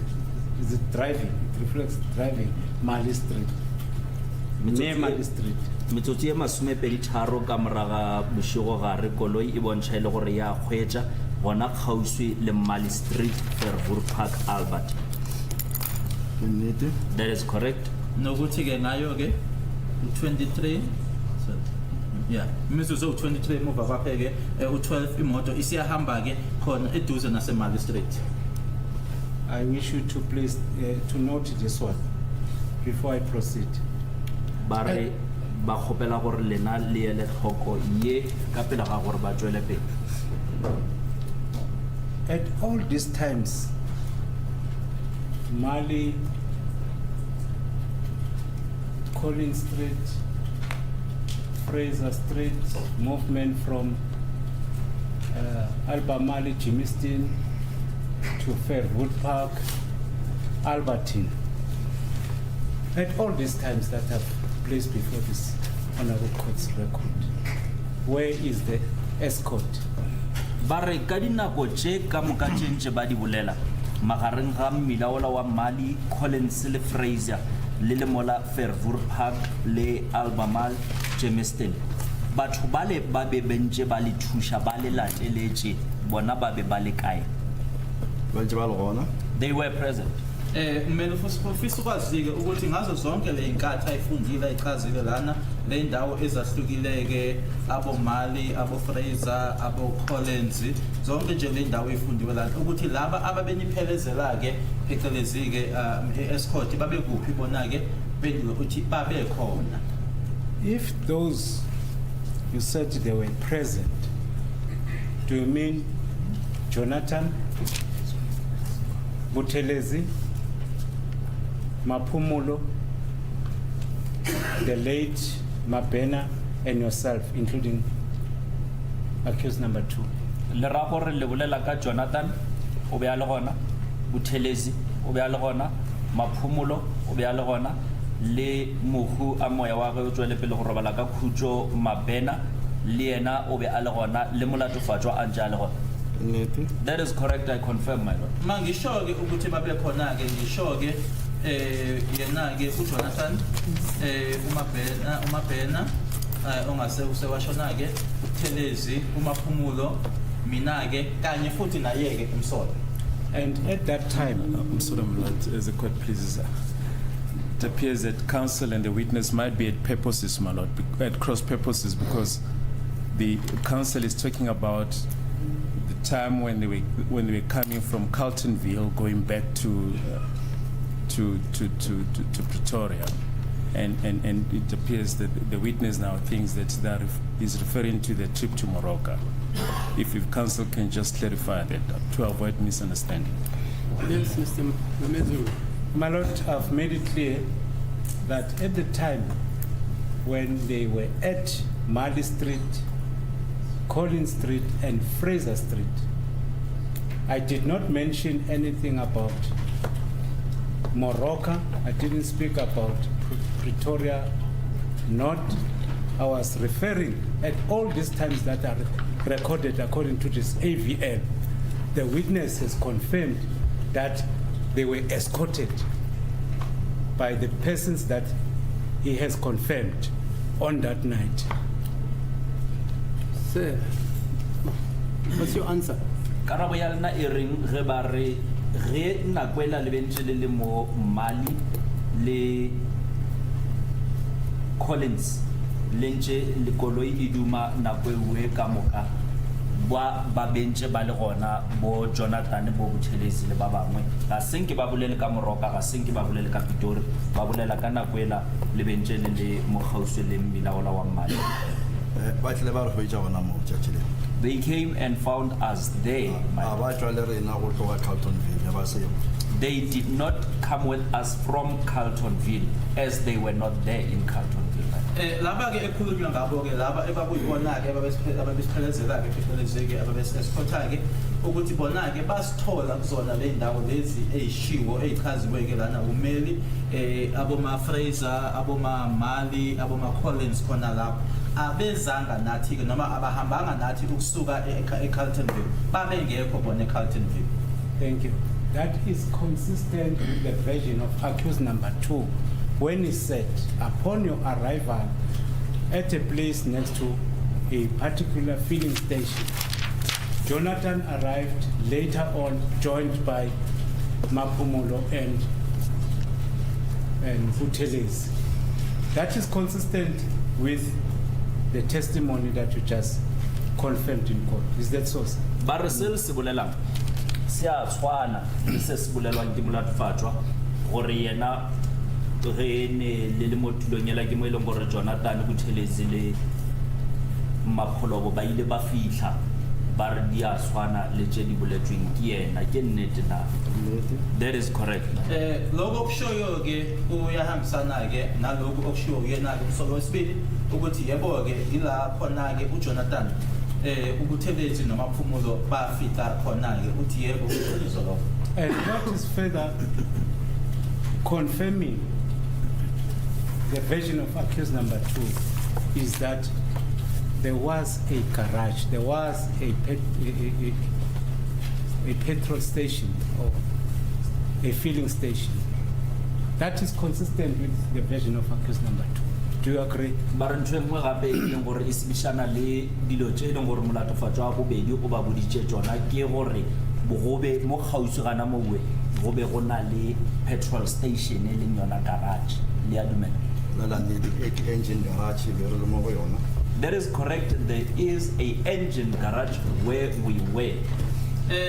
Futhi ke lokho kuphinde futhi kuhambisana ke nalokho kushiwo yena umsolo wesibili ukuthi lokho kwenzeka ke kwindawo ke ekune garage khona ke fakazi yebo ne garage ke engine la esasikhona. From that time up to the time when I was about to take you on when you were leaving, but up to 0023, there's only thing that you are disputing is that accused number 2 was not assaulted by the police. That's the only thing that you can dispute now. Do you agree? Barre dilo tse ka moka tse be ba di boletse ka pele ga gore ba botse potšišo ba re lena le a di dumela gore molatofatswa le be lena le ena koloi bo mabe bo Jonathan ba le fitlhetse mola selo se se se ileng gore lena le fapana le sona ke se sa gore molatofatswa o bethilwe ke nnete gore lena le fapana le seo ya go betha ona a ke dumele ke gana. I disagree that the accused was assaulted, my lord. Kubona konke ke ngichazile kona ke lokhu engikushoyo kuwena ukuthi ke bafika ukuthi umsola naye uyakusho ke nani se garage bafika oJonathan abo maphumulo abo Buthelezi lokho uyavumelana nako into ongavumelani nayo ukuthi umsola washayo eyokuthi washaywa ke yona ke cha ngiyayiphikisa. So those hours, minutes, seconds that were spent at that particular place, what were you actually doing? Biale, nako yewe di iri metsotswana elena lebe li duty tulong yewe lebe li diraini with those officers? Le maphodisa auwe. Thank you for giving me an opportunity to explain. Manje ke lesisikhathi ke lamahora lamanenjana futhi ke nalemizuzu ke enachitha ke lapho nanenzayo ngiyabonga ukuthi unginikeze lethuba lokuthi ngichaze. Please. Eloko pola mosegare ona le more yemeng sa sol garage ke be ke cheka mabili aka re sa ya kwa Cartonville eloko pola ke Sorry, my lord. If you would remember. Sorry, my lord, to interject. May I confine this witness specifically at Fairwood Park? Not at. That's why I did not canvass anything in relation to what happened at Carltonville, Western area, and so forth. My main concern, the explanation that I'm expecting from you, is about your presence in Albamali, your presence in Fairwood Park, and what were you doing at that particular spot? Mr. Mngomezulu, let the witness explain. He actually thanks you. He says, thank you for giving me the opportunity to explain. Yeah. Have you heard people telling stories? Long ago, there was an old man with 6 teeth and a long beard. Yes. And Mr. Mnisi will say, in the past, there was this gentleman who told stories. So let's hear what he wants to say. Bialere khoro e re le ka tswela pele le tlhaloshe le ge ile gore ntate Mngomezulu o be a sanya ke gore le tlhaloshe o ba nya ka gore le bolele fela ka tsela tša mali fela khoro e re le fenako lena le re botse nnonwane ya lena ka ke tšetše ke boletse ke rile na gore sa ya Carltonville ke tsene garage ka cheka mabile aka as I have explained na gore sa ka bo 1988 as I have explained that in the morning whilst we were still driving to Carltonville, I went into a petrol station to check my wheels. My tires, my lord. Mamphuma ke khona eCarltonville ukuthi sengizohamba ke ngangena ke kule garage ke la engangiyobheka khona ke isimo ke samasondo emoto engihamba ngayo. Well, boa refeta the Glen Mall, mo ka re Komaro somewhere there. Now, as we were coming back, passing the Glen Mall at or near Komaro, uma sesibuya ke sindlula ke lana ke kunenqanqathela izitolo khona ke the Glen abayibiza ngokuthi ke kuse the Glen Komaro noma eduze kwase Komaro. I felt that the motor vehicle was now not balanced on its tires. Ngase ngizwa ke ukuthi ke ayikho ke ibalance kwimoto ke kuma sondo ayo. Omega sepela exit ke tlo joina N3 ke togela Bloemfontein ke togela Emalahleni. I proceeded, and when I joined the N3 leaving the Emalahleni route, mase ngizohlanga noma sengihlangana ke nayo N3 ngishiya ke lena ke eya emalahleni Kapa inhamushi mo mabiling. I felt that there was a smell of some smoke. Ngezwa ke ukuthi kwakunalo phunga ke le smoke ke eliphuma kuona ke amasondo Bilogari fella gamali. And the vehicle was now losing its power. nokuthi ke manje ke aseyaphela ke manje ukuthi imoto lena ukuthi amandla khona kuyona imoto Omega rapeleja ke fihla mo off ramp ya fel boots ya ke garage ke fenya o tsena ka garage ya engine hona mo Albertine. I forced the vehicle to proceed, and when we got to an off ramp, which I cannot recall which one is it, as we were now entering whether is it Fairfour Park in Albertine. kodwa ke imoto lena ngase ngiphoqa ukuthi ke iqhubekeke noma ke iye phambili ke sayofica ke kunale off ramp ke engasayikhumbuli kahle noma kuse Fairfour yini khona Albertine. Omega kufona brigadier ginda ke brigadier ole mpha bathathanyana ba ke tsena mo garage ya engine ya Gausumo. That's when I contacted Brigadier Gininda, informing the brigadier that the vehicle was now giving me problems. However, I will go into the engine filling station. Ngase ke ngixhumana naye ke ubrigadier uGininda ngimtshela ke ukuthi imoto lena ingipha inkinga ke kodwa ke ngizongena kule garage ke engibonayo noma kule garage ke yakwa engine. Uma le phone leng bo Jonathan le bo Buthelezi batle ba le shireletse le memo.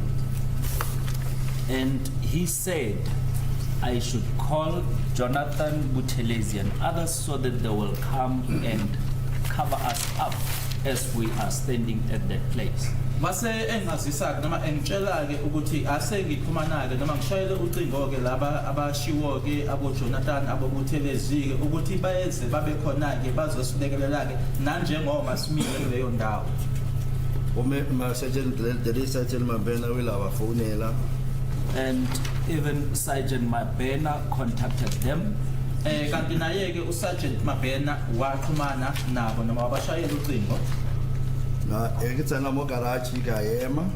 And when I went into the garage, I stopped Engine garage. at the engine garage. Mase ngena khona ke garage lapho ko engine garage ngema khona.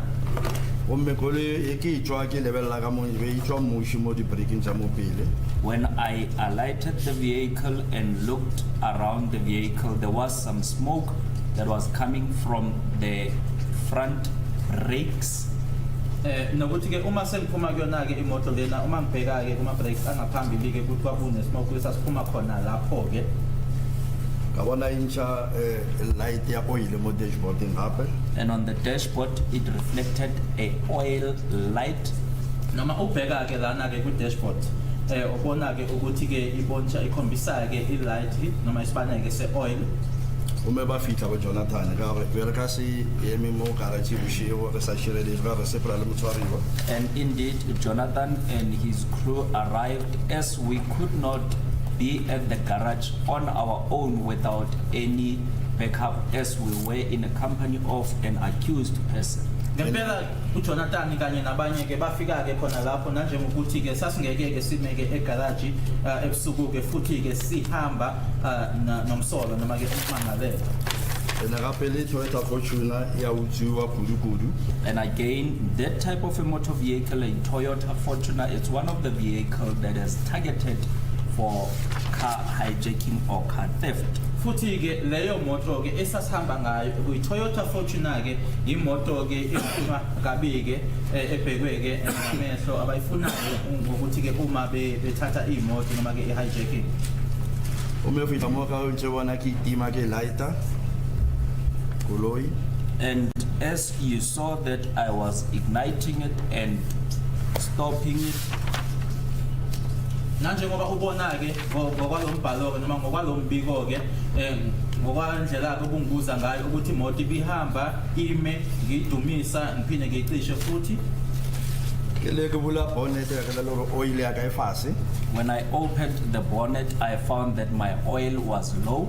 Uma sengiyovula ke ngaphambili ke lokubizwa ngokuthi ke ibonnet ke ngathola ke ukuthi ke ioil yami ke isenzansi. Ome ka re ke sepola ka yona mo koling ma chachi. As I had oil at all the times in the vehicle, Ile ka change ka mo engine. I filled up the engine with oil. Nanjengoba ngazo zonke ke izinkathi ioil ke yayihlezi ikhona ke emotweni ngase ngithela ke kuyona iengine. Ome ka start gape. I ignited the vehicle again. Ngase ngidumisa futhi imoto. Ome ka ke isipilisa kanyane ke re re be ma tire tsele be se di tile di sanya go sepola botse. And I tried driving the vehicle a bit, but the wheels were already stiff. They could not move back and forth. Ngathi ke ngiyihambisa nje kancane ke kodwa kwatholakala ke ukuthi ke amasondo ke manje aye ngavumi ke ukuthi ke aye phambili nasemuva. Ke go bona nkitimile sebakanyana gore I fole. That is where you see that I had switched it off for quite some time for it to cool off. Ingakho ke ubona ke ngokwalombiko ke ukuthi kulana kunala khona ke engayicisha ke isikhathi ukuthi ke ithi ke ukwehla. Di trata jobela la ka tsona ke tshepa gore ke tsa mo around garage as a di gole le garage I mo gareng ga di trata tse tharo exao e go pla botse.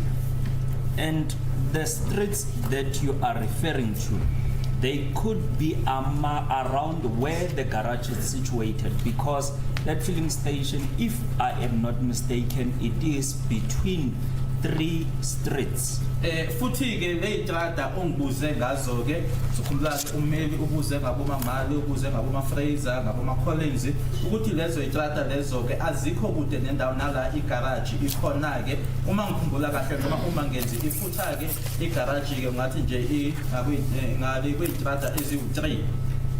Alwa le wo shitele bo shiro ara khona lo ka hwetsa thusho ya di mechanic ba rena ba sepodisa. And as it was already at night, we were unable to get assistance from our mechanics from the police division. Nanjengoba kwakusebusuku ke sasingekho kwisimo ke sokuthi sasingathola ke uncedo noma usizo bona ke abo mechanic basemaphoyiseni. So really mo actually ke bo Jonathan or ke bo Telezi ba fonela mechanic wa mathula charging.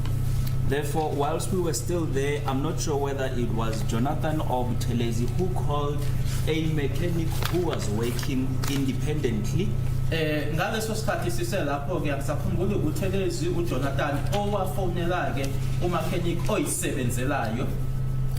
Ome sala tla go le nya go bleediwa go tshwantshwe moya iheme. And that mechanic came and he diagnosed the vehicle and said that vehicle needs to be bleeded as there is some air that needs to be removed from the brakes. Wafika ngempela ke wafika ke wayidiagnose ke noma wayibheka ke washo ke ukuthi kwakunomoya ke kwakumele ukuthi ke ukhishwe kuma brakes. Uyibone ayidlana kwetile leso. Eka ke na borisanya go bona rena I tla khona go sepela or bianga ya aitla gore a put mechanic le aitlena kwetile nyana. So then remove around go wanna remove around the strategy. Strategy I go le no ba house le garage. Now as you see the vehicle idling for some time, it was when we were trying to move it around to see if it would be able to move further. And even as we were driving around those streets, the streets are nearby each other. That is where we were trying to see if the vehicle will be able to proceed. Nanjengoba ke ubona ke ngokwawo umbiko lona ke kunesikhathi la khona ke imoto iduma isikhathi ke eside ila khona ke ayithi ke umechanic ke ayibheke khona ke isimo sayo imoto futhi ke sihamba kuzona lezi itrata lezi yana ke oyichazile ke oyifundile khona lana ngoba lezi itrata itrato eyisondelene kwakubhekwa khona lokho ke ukuthi imoto manje ikusiphi isimo. And whilst we were still there, we bought food and ate. Sisekhona lapho ke ila ekwathengwa khona ke ukudla sasesidla. We did not forget Mr. Ntanzi as we ate. he also ate with us. Azange simkhohlweke ukantanzi ngaleso sikhathi ke naye ke ayichaphela wadla nathi. Well, o bethilwe a ke tsona ka hlalosetsa kgoro gore o bethilwe jwang kae ke sa mmona. When he says he was assaulted, I do not know. Maybe he can explain it to the court on where was he assaulted and when was he assaulted, as I did not see him being assaulted, my lord. Manje ke uma ethi ke bambamba bamiyeka ke bengizofisa ukuthi ke ayichazeleke lenkantolo ukuthi kwenzeka kanjani, kwenzeka kuphi, mina ngingazange ngikubone lokho. Sorry, I don't want to repeat evidence, but as I'm listening,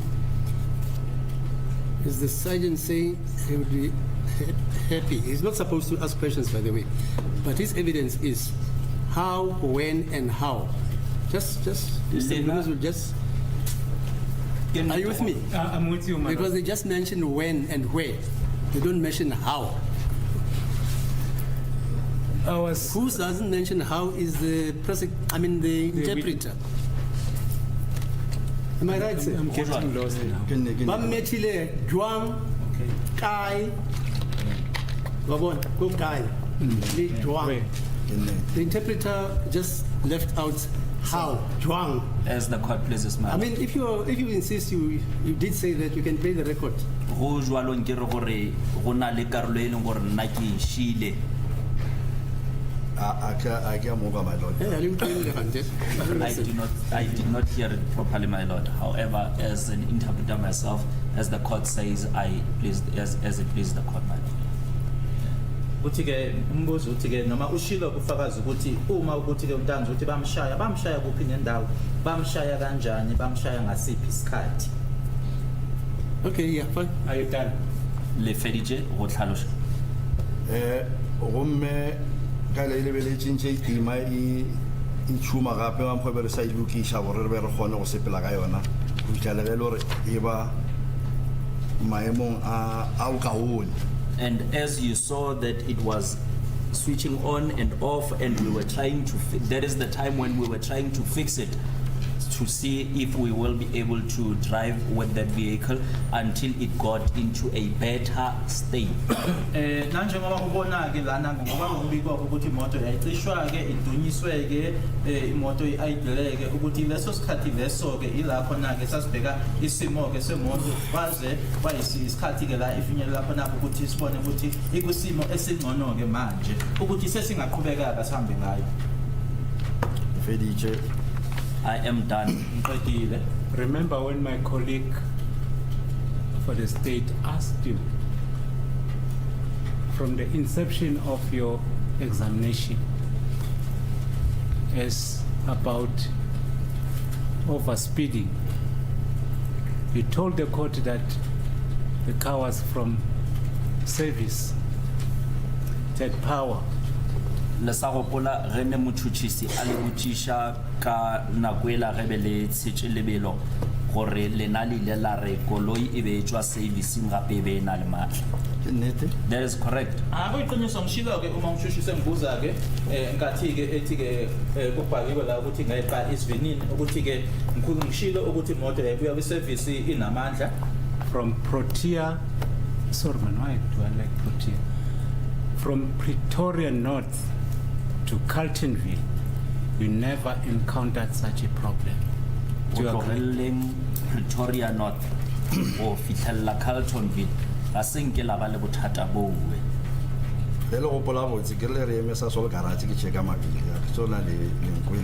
If you recall, I do not know if you heard me when I said we stopped at Sasol Garage as I was checking my wheels. Angazi ke uyaqhubeka kumele athi ke ukusuka ke ePretoria ufika ke Carltonville imoto lena ke inkinga enjalo ayikaze ibe khona angazi noma ukuthi ungizwile yini uma ngisho ukuthi ke kunenkathi la ngangena khona ke eSasol ngiyobheka ke amasonto emoto. I heard you very well, but according to what you testifying about now, that means the condition aggravated when you approach N3. ba re ba le kwele gabotse jwalo ka ga lena le tlhalosha go ra gore seemo sewe se ile sa ba sa feletša setse le gore se feteletše ge le fitlha go N3. nka e fetola ka mokgwa koloi e swana le motho le yona e na le bolwetse. May I respond in this way? A vehicle, it's like a person, it also has its own illnesses. Ingabe lokhu kusho ukuthi ke manje isimo siye siba qayike sayo imoto lena uma manje isiyongena ke kuthela wayeka lo N3 angikusho noma ngichaze ngalendlela ke ukuthi imoto iyafana ke nayo nomuntu nayo ke inazo inkinga zayo noma ke ungaphatheki kahle kwayo. Alright. O ka re wena go le mo le hono re go lebetse yalo ntate Mngomezulu. O lo thoma tlhakatlhakane le gore maybe maaba no tsotso kuthenya ka gora wa e tla khote ntate Mngomezulu ka la botlhano ka re go lwala o ka lo tlhakatlhakana o ntse tsama gona. It is possible that as you are standing here in court in a good condition and it happens that you just complicate as you were not present on Friday and your doctor had said you should come, then you just complicate whilst we are still looking at you. Angisho ke ngichaze ngalendlela ke kuzofana ke nawe Mngomezulu ngolesihlanu ke ubungekho khona lana uhambile ke wayebona udokotela wakho vumeleke athi cha ungeze mhlambe la emsebenzini mase kubuka thina sibhekeke sibone ukuthi cha isimo sakho ke siyasibabucayi noma ke asibi ngcono. Ke ka mfoko le e dirileng ka wona.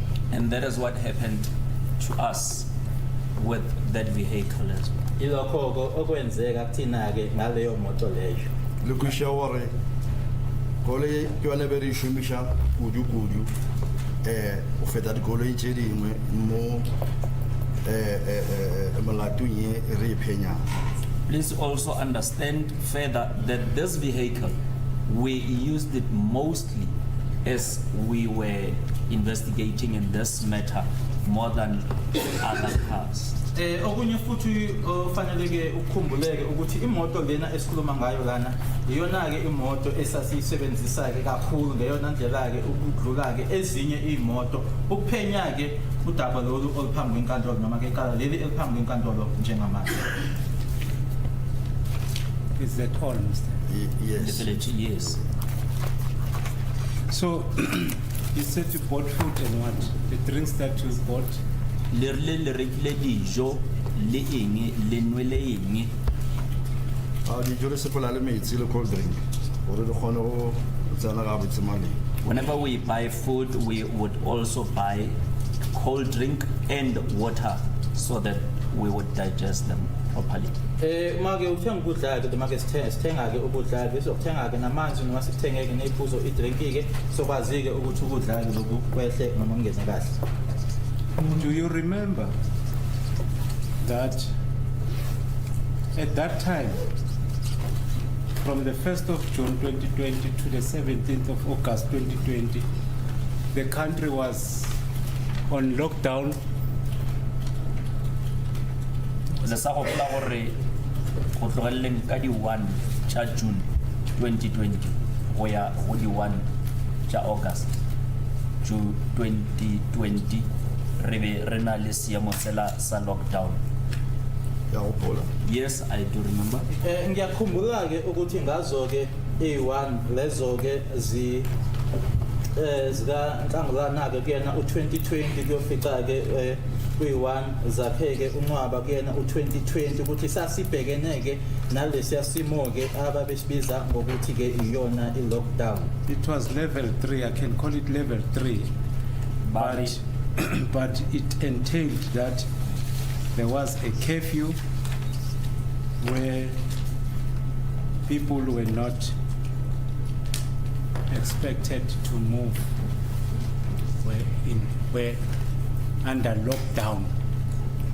Bare re be re le go level 3 mo e leng gore go be go na le curfew gore batho ba seke ba sepela ka nako ye rileng jwalo ka ga re be re le ka fase ga lockdown. Do you remember that? Le sa gopola se E go gopola botse e be se ka monka batho ba ile gore ba ka se kgone go move nako e.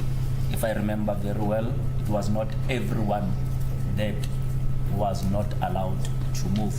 Uthi ke ummeli umemchazela ke uma ekhumbula kahle ke ummeli ngaleso sikhathi kwaku level 3 la abantu babengavumelekile ke khona ukuthi ke umuntu ke bahambe asuke endaweni ethize aye kwenye.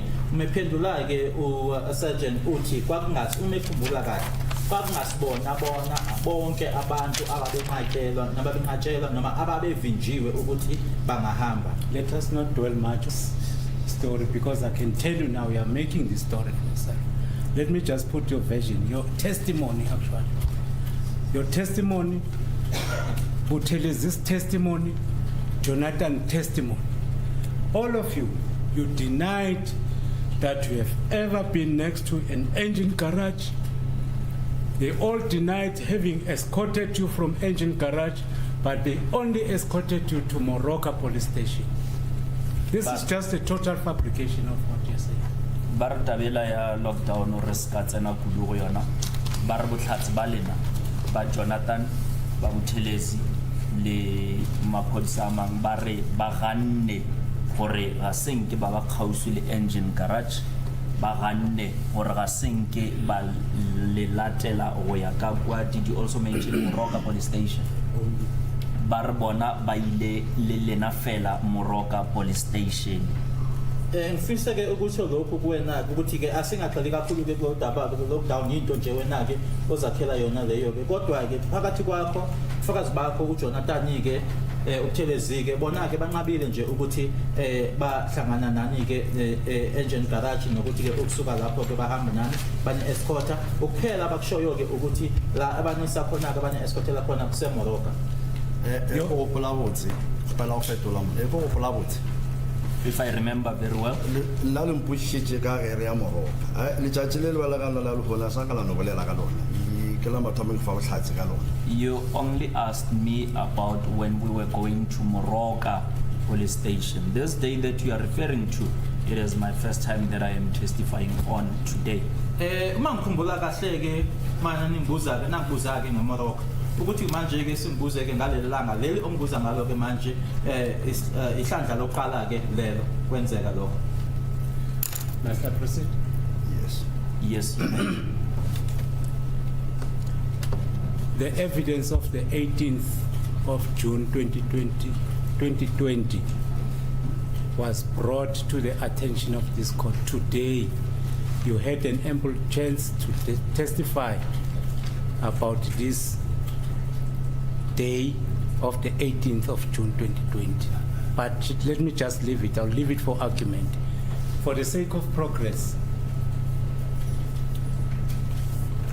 Barbotlhatsi bo ba letjatsi le la di 18 tsa June 2020 bo tlhageletse mmamotla fela bona ba re ba tla elesa e tla re se ba ba kishana ke mo eleng gore ba tla ba e bolela gane jwale ba re e ka re re tla re tswella pele.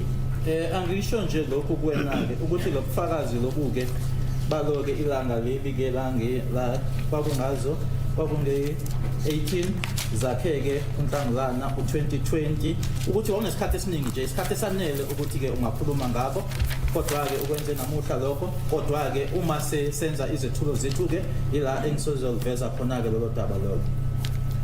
Bona Mngomezulu ka di nako go bolela gore re ya Moroka o butse ga o ethilwe ra tsana ka era ka a sa go butsa ka tjatsi la lokgone be go fetla na tjatsi leo. Mr. Mngomezulu, when you asked me about the trip to Moroka, you had specified that he was assaulted at certain places. You did not ask about this day that you are referring to about today. Uma ke Mr. Mngomezulu wawunguza ke noma ke ukhuluma nami ke mayela nodaba ke laseMoroka owangitshela kona ke ukuthi washaywa ke eshayelwa kwindawo ezithize awukaze nje lokotho ke ukhulumeke ngalo daba noma ngaleli langa leli ongibuza ngalo namuhla. Thank you. Are you done, sir? Yes, I am done. That's why I said I'll leave it for argument because the records will speak for itself. Ba re ke ka mo eleng gore bona ba re ba tla ba elesa eo ba tla ba boledishana ka yona re se ba tlo tswalela dipoledishano. I am listening. Let's move on. 2023 midnight Sorry? Yes, I'm still at MM2. ba re ba sa le go bona botlhatsi bola ba M2 page. What page is that? On page 31. Go page 31. Do you see that? Sa lebelela. I am still looking for it. Can you repeat the time, sir, Mngomezulu? It's 00223. Is it 32? 0032, sorry. Here it's written 23, sorry. Page 32. Page 32, sorry. Okay. 23. I was confusing them. Yes. Do you see that? Yebo. Yes, I can see it. Page 32. Page 32. All right. You were now driving, joining N3. Ke nako e lebe le kgweetsa le tsena go mmila wa N3. That is correct. Driving. Naye u-0023 siyahamba ke manje noma imoto iyahamba sijoyina ke u-N3. Driving near Albemarle Freeway, Albemarle Lekgweetsa Germiston. kgauswi le Albemarle Germiston. That is correct. Uyiqiniso ke ukuthi sihamba ke kuyona ke noma ke Albemarle noma eduze N3 freeway Albemarle Germiston. Are you driving with the Escort? Lebe le sepela le ba le ba be ba le thusha ba be ba le lateletse. No, re arogane mo re go Procedural she go bela Pretoria. No, we had parted ways as it was at night and we were going back to Pretoria. Sasingahambi ke nalabo ababesiphelezela ke noma ke babese-escorta ke ngoba ke saye indlela zethu ke noma zaphambana ke ngoba ke manje kwakusebusuku ke sibuyela ePitori. Before you proceed, there's something I just forget to ask you, but it's just a simple thing. Did Mr. Ntanzi, or accused number 2, have his watch on that day? Did he have his watch? Did he have his watch? Ba re Wrist watch. ntho engwe e botlhokwa e leng gore ba lebala go e botsisha ke gore molatofatso wa bobedi ka na letsatsi lewe o be a na le watch ya gage. Ah, ka gopola ngabe ke bo. I do not recall. I would have seen it. Angikhumbuli ke umbuzo uthi ke ngabe uMr Ntanzi ke wayifake iwash ngalelo langa lelo angikhumbuli ke ngabe ngalibona. All right. Now, but the point is, in terms of your procedures, is it allowed that a detained person must have a watch, Rolex watch, for instance? Jwale go ya ka melao ya lena motho e leng gore yena o golegile o swanetse molao wa dumela gore a ka ba le watch na. Ah, watch tshwantse dule ka ga bekana ya gona. No, the watch is supposed to be kept in its bag. Mehlelo liyabuza ukuthi ngokwemithetho ke khona ke noma enayo emaphoyiseni umuntu oboshiwe uvumelekile yini ukuthi ke alifake ke iwash noma ke Rolex ke cha fanele ukuthi ke lihlale ke esikhwameni Kwa church office ba ya local da begenyane le number o sign a form ba SAP22. At the charge office, a watch would be kept in a small bag, and he would also sign a form, and that form is SAP22. futhi ke khona ke e-charge office ke ila khona ke abazoyifaka esikhwameni esithize leyo form le noma le futhi ke la kuzofanele kune form ekufanele ayisayinde ke yena ebizwa ngokuthi SAP22. This question is not only about the watch per se. It's not relating to the watch. Was there any source where accused number 2 would know that at this particular time, the time was like this, was 12 o'clock, 1 o'clock, 3 o'clock? Ba re putso e ga se gore ba botša fela ka sešupanako. Ba botšiša gore mohlomong e gona ntho e nngwe ye e leng gore e be e ka kgona gore molatofatso a kgone go bona gore ka nako eke e be setse e le 12, e be setse e le 1, e be setse e le nako mang. E gona ntho e nngwe e leng gore mohlomong o be a kgona go bona ka yona. Ka be putisha nna le be le bjalo. Yena ya go tseba na go tla botšia rena because ana watch. Initially, maybe that is how you should have placed your question, my lord, Mr. Mngomezulu, because if he would want to know the time, he would then ask us, as he did not have a watch. uthi ke kumele lo mbuzo awukho mayela nje newashi ukuthi wayigqokile-ke kodwa ke ingabe khona yini la khona ke ukuthi wayezokwazi ukuthi manje isikhathi u1 sisendaweni ethize manje isikhathi u12 sisendaweni ethize ngabe ke mhlawumbe kwaseqaleni ke umbuzo lo ubuze kanjalo uma kuwukuthi ke kwakunesidingo sokuthi azi isikhathi lokho wayezokubuza kuthina ka nanjengoba iwashi wayengenalo apele mo koloing ona le mo ona go le watch ona e lo o gona o dutse botsa ka itlhodimela a sa re botse. And as well, in the car, there is a watch that is displayed. So if he was sitting on a proper way, he would have able to see the watch even without asking us. futhi ke emotweni ke esasihamba ngayo ke kunala khona ke kunesikhathi esitshengiswa khona ke uma kuwukuthi asithi ke wayehlezi kahle ke noma ehlezi endaweni awayengathi aboneke wayengasibona isikhathi lapho engasibuzanga thina. Okay. 0025. So, driving entry Germiston Elandsfontein. Bare nako yela ya 0025 lebe le kgweetsa le le mo N3 freeway Elandsfontein. That is correct. So iqiniso ukuthi ngo 0025 yahamba ke imoto sise N3 freeway eElasfontein. 0026 still driving Germiston Elandshaven.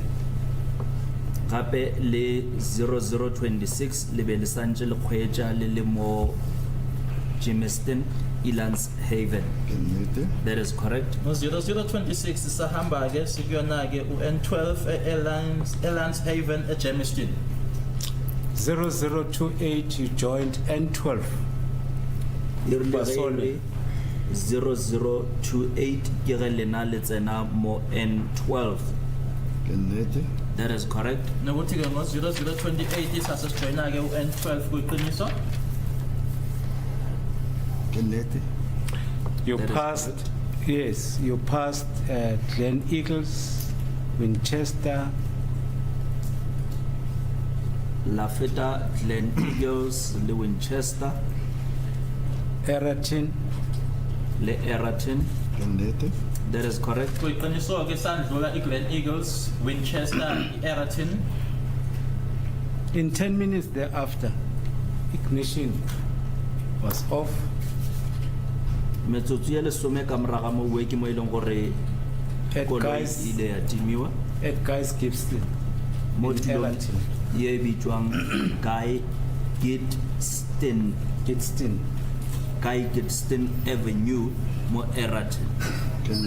That is correct. Kuyiqiniso ke nokuthi ke kwimizuzu ke eyishumi emuva kwalokho ke imoto yaseyicishwa ke eduze ke nendawo ebizwa ngokuthi iGuy Gitston Avenue eEratin.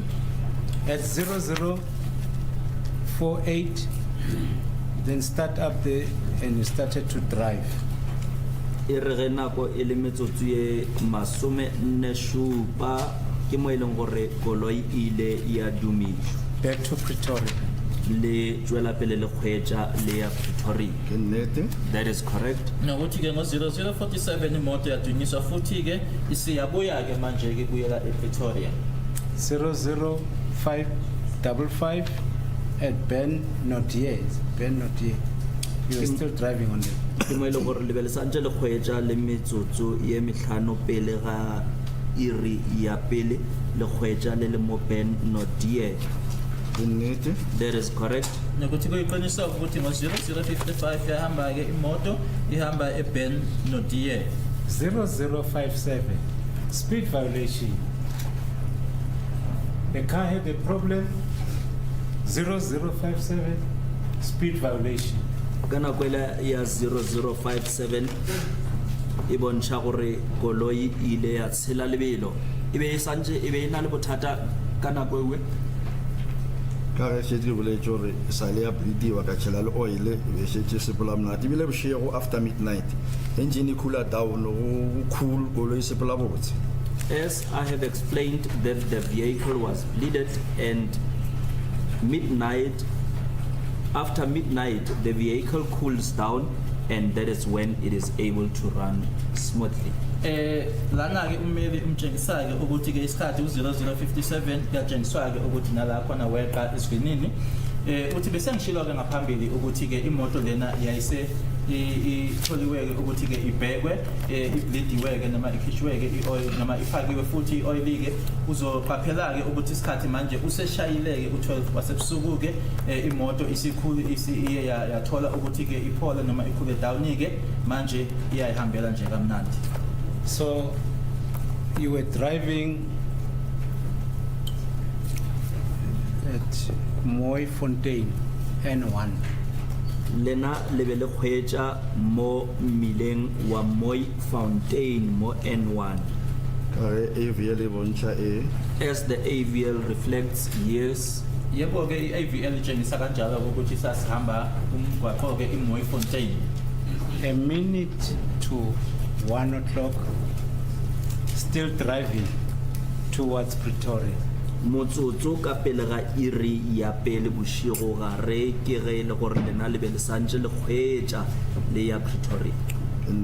That is correct. Kuyiqiniso ke ukuthi ke umzuzu nje owodwa libumbaneke eloqala ihora endathabusaka ukuthi semgwaqeni ke siza ePitoli. 0146 arrived in Pretoria.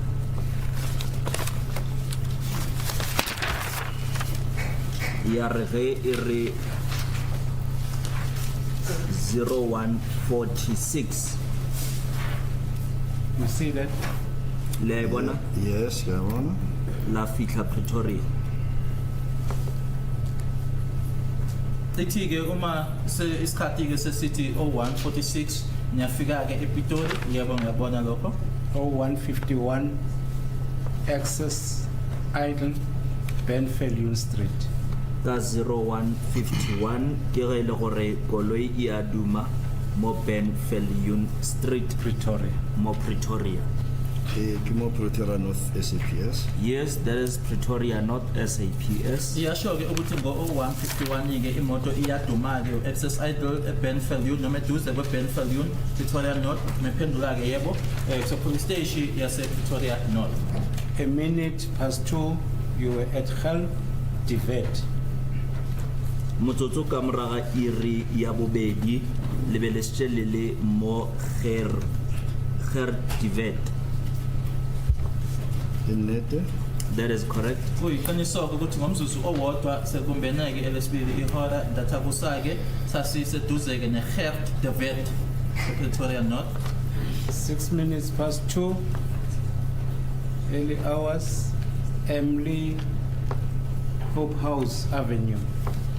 Metsotso ye tshela ka moraga iri ya bobedi ka masa belele mo kgauswe le Emily Hope House Avenue mo Pretoria.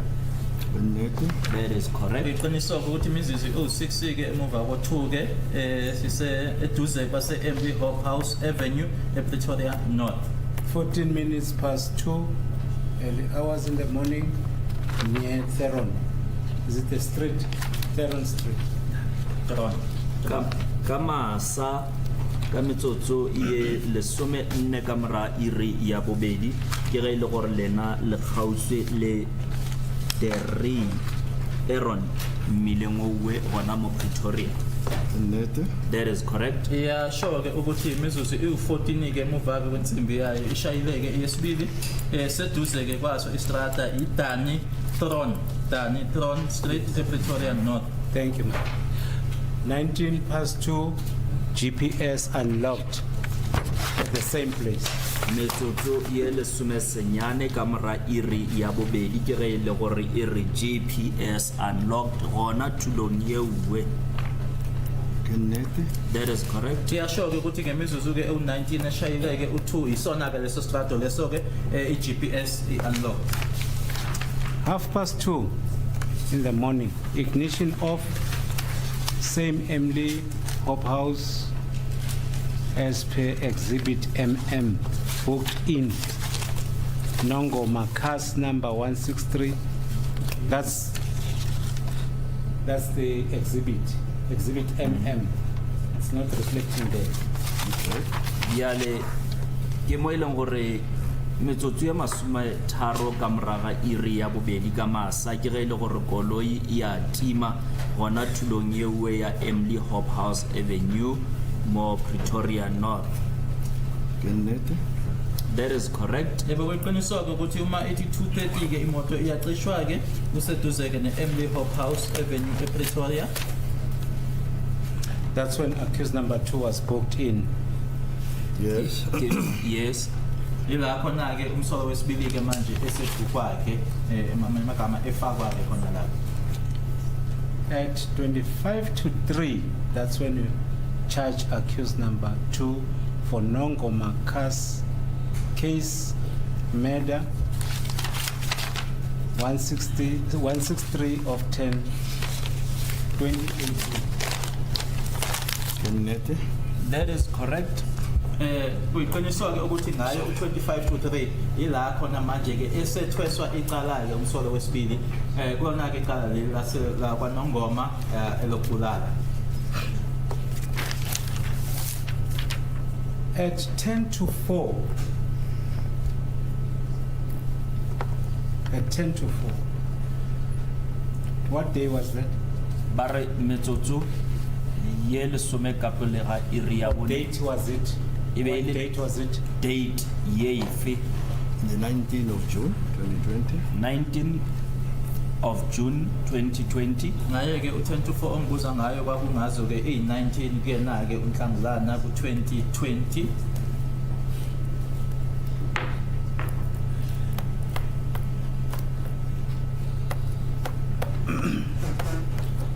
I'll confirm that one. It's 10 to 5. That's when you booked again, accused number 2. Bare ka 10 to 5 ke mo ileng gore lena lide la buka molatofatso wa bobedi gape Out to Lebe- Phosphorus le court. montsha le moisha kgorong ya Phosphorus. Ke nnete? That is correct. Kuyiqiniso ke ukuthi isikhathi ke kwaku10 to 5 la kuphinde damkhipha khona ke noma ngimbuka out khona ke eya ke enkantolo yase Phosphorus. When you book him out, I think this is the third time if I'm not mistaken. Do you still have regard of human dignity in terms of the rights of the accused? Do you still have regards to human dignity? Did you sleep all these hours comfortably or otherwise? Did you have regard of his right to human dignity? Ba re ge lebe le la nagana jwalo ka ga be le setse le mobuka le montsha e be la ga kgetlo la boraro mo ileng gore lena le la nagana na ka ditokelo tša gage tša botho. Ka ge ke tlhalositše ke re o ba robala le mo koloing re mo swere botse ke tshepa gore ditokelo tša gage tša botho le be re mfa dijo re mo tlhokomela re be re di šeetša kudu. As I have explained that as we were in the vehicle, he would fall asleep and we were protecting his human dignity rights as we were also taking care of him. We took care of those rights as well, my lord. Menifisa ukwazi ke ukuthi mase umkhipha ke manje ke ngalo 10 to 3 uma ngenzi iphutha ke kwakuse ihlanda lesithathu ke manje ingabe yini amalungelo akhe ngokuphathelene ke nesithunzi sobuntu noma sokuthi abe umuntu ke nani sibhekile noma nani kunakile yini lokho ngoba ke lo muntu akalelanga nihambe naye onke lamahora ngicabangeke kanjalo ke ukuthi wayeba nesikhathi ke nasemotweni ke sasimphethe nje kahle ke elala ke nasemotweni nangenkathi futhi ke sinikeza noma simphake ukudla ngicabanga ukuthi naloko futhi babu ukuthi ke amalungelo akhe noma ke isithunzi sakhe sokuthi abe umuntu sisibhekile. My lord, I submit that it will be a convenient time to attend for a long. That's okay. It's 1 o'clock. It's 1 o'clock. Let's go. I think before I proceed, sir, with the booking out at 10 to 5, remember you told the court that you were doing investigations after you verified the whereabouts of accused number 2, you were busy with the investigations on that day. le sa gopola le botse kgoro gore ka moraga gore le ile la tlhola gore molatofatso wa ba le kae ka tšatši le la lena le ile la tswela pele ka dinyakišišo. Ee, ke a gopola ebile o tlhalotšetša kgolo ke gore mmoto wa rona o ile ba thuša ba fiša ga go kgone le go tšwetša pele di-investigation tša rena gona mo ka mo garage bone tše dingwe tše bedi be re šala morago ka document ra ka lefa yona ya tlala ka mo court. That is correct, my lord. I do remember, and in addition, our vehicle helped us when it overheated, as it also assisted us that we could proceed with other investigations of that particular document that the court had asked for, and the document was roaming around in the courtroom. Kwiqiniso bengishilo-ke ukuthi nkathi-ke ngayo ngangiyobheka-ke ngiyobuza ukuthi umsolo wayekuphi nendawo makhona-ke emsebenzini ngishilo-ke ukuthi saqhubeka-ke ngophenyo nokuthi futhi-ke imoto yethu-ke yayinenkinga-ke lokho kwasinikeza-ke ithuba-ke lokuthi-ke sibhekeke noma senze-ke olunye uphenyo ikakhulukazi-ke kanye ngayo idokhumenti lena-ke bikade ijikeleza khona la enkantolo. Were such investigations concerned accused number 2, particularly on that night? Dinyakišišo tšeuwe bošegong boo di be di sepedišana le molatofatšo wa bobedi. Ao ba ke tšela ke tše file le tšona gomme go na le e tele gore wa mega ga yona. No, it is one of them where he is involved in, and those investigations are the ones that I gave them to you. Ukubuza ukuthi-ke ngabe lelo phenyo lelo lalifaka noma lahlanganisa umsolo wesibili yini, cha uthi-ke bakuwomunye wabo futhi-ke lawo ma-documents lawo ila engikunikeze wona. Okay. So in other words, those investigations are still pending. They are incomplete. Dinyakišišo tšeuwe ga se tšho di fele. Nka se kgone go bolela ka tšona ka gore already lengwalo la rena le tswetse pepeneneng nka se kgone go fetola go ya gare ka yona. I will not be able to respond in that further as our document has already been publicized. Lokho ke futhi ukuthi-ke uphenyo lelo lusaqhubeka noma lwaqedwa yini angeke ngibe kwisimo-ke sokuthi ngaphendula-ke lokho nanjengoba-ke idocument yethu-ke manje isikhishiwe. You further confirm that when you, okay, let me just leave it because the Nongoma case, murder case, that docket you said it's in the hands of Brigadier Gininda. Le a dumela gore le rile molatola wa Nongoma docket ya bona e go Brigadier Gininda. That is correct. Correct. Ngishilo-ke ukuthi idokodo lolo-ke lecala lawaNongoma lisezandleni zakhe-ke uBrigadier Gininda. Let's go to exhibit MM2. Let's proceed. Ba re go botlhatsi bola ba M2 re tswelle pele ka bona. After 10 to 5, accused was moved out again to First Flora's court at 2 minutes past 5. You were driving. Ka moraga metsotso ya lesome pele ga iri ya botlhano ke mo e leng gore molatofatšwa yena o ile a ntshiwa lebele ya kgorotshekelo ya Phosphorus ka metsotso e mebedi ka mora iri ya botlhano ke mo e leng gore lena lebele kgwetse. That is correct. Ngishilo-ke ukuthi ngawo-ke imizuzu ewu-10 phambi kwakhe-ke u-4 ile sikhathi-ke la sorry phambi kwakhe u-5 imoto-ke yayimile-ke khona lapho noma-ke iduma futhi-ke imizuzu emibili emuva kwakhe-ke u-5 imoto isiyahamba-ke manje. I will not waste the court's time in terms of the places that you had to pass through, but at that time you were traveling from the Benfield June Street till the Power Park at 0552. Can you go to 0552? Ba re ba ka se senye nako ka gore lena le sepedi tsela tse di feng di bontsha le gore lena le thomile sepelo ya lena go tloga mo Benfield go fitlheleng mo 0552 ba re re ye go 0552. Do you see that? Oh, sorry. Page 2. Le a bona 0552 52? At the 19th. Are you referring to the 19th on page 36? 36. Barry A, yeah? Yabona. Yes, I can see it. Ngiyasibona ke start ukukhuluma ngaso ke eku 05 or 52 so 05 52 Yes. elana ke ku page 36. You have confirmed that this is... Yes. All right. You said till, okay. At that time, you were at Power Park, Chrisani Street in Soweto. Kana ko ewe lebelele mo tulong yela ya Power Park mo mmileng wa Chris Hani Soweto. Kenete. That is correct. Uyiqinisile ukuthi ase Power Park kumgwaqo iKhrizani eSoweto. Okay. Power Park. Are you familiar with Soweto? Soweto le a itseba ga botsebotse. Ah, wakitse. No, I am not familiar with it. Siyona ke indawo engijwayelene noma engiyaziyo ke iSoweto. The court is familiar with that area, Yes, ma'am. next to whatever. Power Park.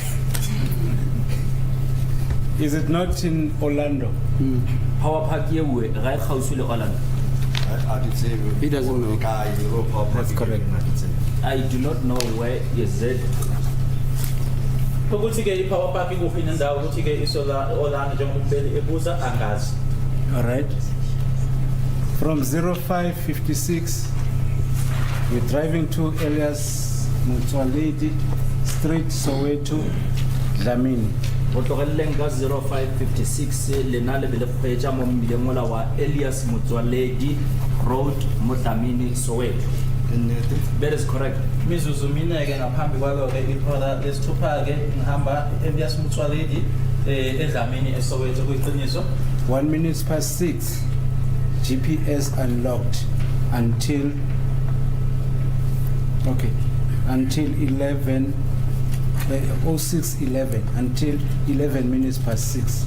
Motsotso ka moraga iri ya botshela go fitlheleng metsotso e lesometere ka mora iri ya botshela GPS e be e unlockile le ya bona mo. Kenete. That is correct. Kuyiqiniso ukuthi umzuzu uwodwa lishayeleke lesithupha ihora kwaze bayishaya ke eyishumi nanye lishayele lesithupha ihora ithi GPS unlocked. So, to confirm that between those two times, the 10 minutes was spent in these two times. Le a dumela gore magareng ga dinako tse pedi tsewe yela ya motsotso ka moraga iri ya botshela le ela ya metsotso ye lesometere ka moraga iri ya botshela le a dumela gore go fetile metsotso ye lesome. Yabona. Yes, I can see that. Ngiyabona lokho ukuthi ke phakathi kwale inkathi embili omnikeze zona ukuthi kudlule imizuzu eyishumi. What were you doing in this 10 minutes time? Le be le dirang mo metsotsong ye lesome eo. Eke go kola asangala no ya matsile nga tsona re re GP unlocked la gore nga sangala me re se ba bona mo yeme. If my memory serves me well, we never stopped on the road. I do not know what does it mean when it says GPS unlocked, as we did not stop on the road. So, Ukuthi ke sasenzani ngalesi sikhathi ke angikhumbule ke mina ke ukuthi ke sekukho bona la sema khona ukuthi ke GPS unlocked usho ukuthini angazi. all right. Will this require an expert to tell the court that GPS unlock entails what? O ka tla wa nyakega setsebi gore se tla se tlo botsa kgoro gore GPS unlocked e ra gore Tlaba ka tumelo ya khoro. if the court pleases, then it would need an expert. Uma lokho ke kunga phuma ke kwinkantolo ke yebo ke kungasho ke ukuthi izofuna ungoti noma kuzofuna ungoti ukuthi azochaza ukuthi uGPS unlocked usho ukuthini. At 14 minutes past 6, we were driving near Chrisane Road, Dlamini, Soweto. Metsotso ye lesomenne ka moraga iri ya botshela lena le be le kgwetsa kgauswi le mmila ola wa Chris Hani Dlamini mo Soweto. That is correct, I confirm. Kuyiqiniso ukuthi imizuzu u14 eshayele u6 ahamba eKhrizani Road eDlamini eSoweto. 6:15, It reflects Koma Street, Dlamini, Soweto. Were you driving there? metsotso ya lesometlhano ka moraga iri ya botshela e bontsha gore lebele le kgauswi le Koma Street Dlamini Soweto le be le kgweetsa gana moo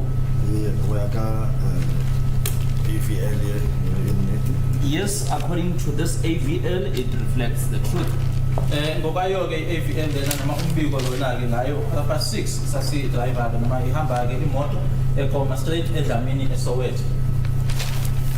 My Lord, may I beg to approach my PA? Yes, yes, yes.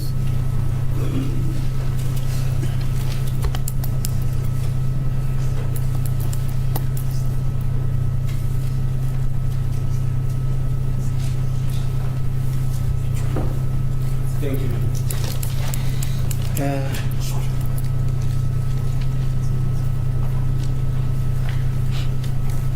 From 6:15 to 22 minutes past 6, there was excess idle.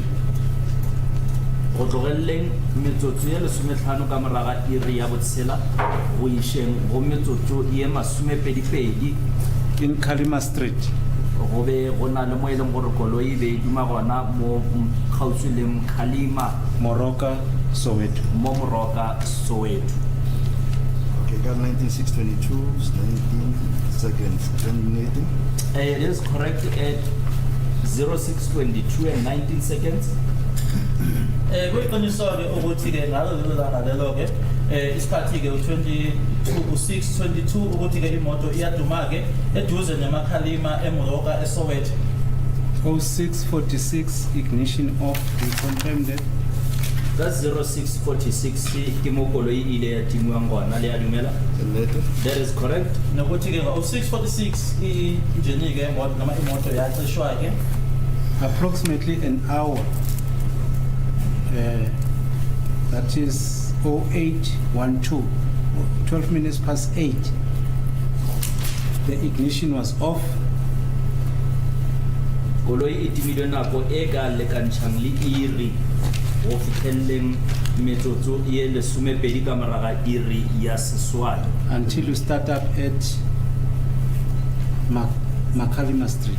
ke mo e leng gore lena le ile la edimiša gape gona mo Makhalima mmileng wola kgauswi le Moroka.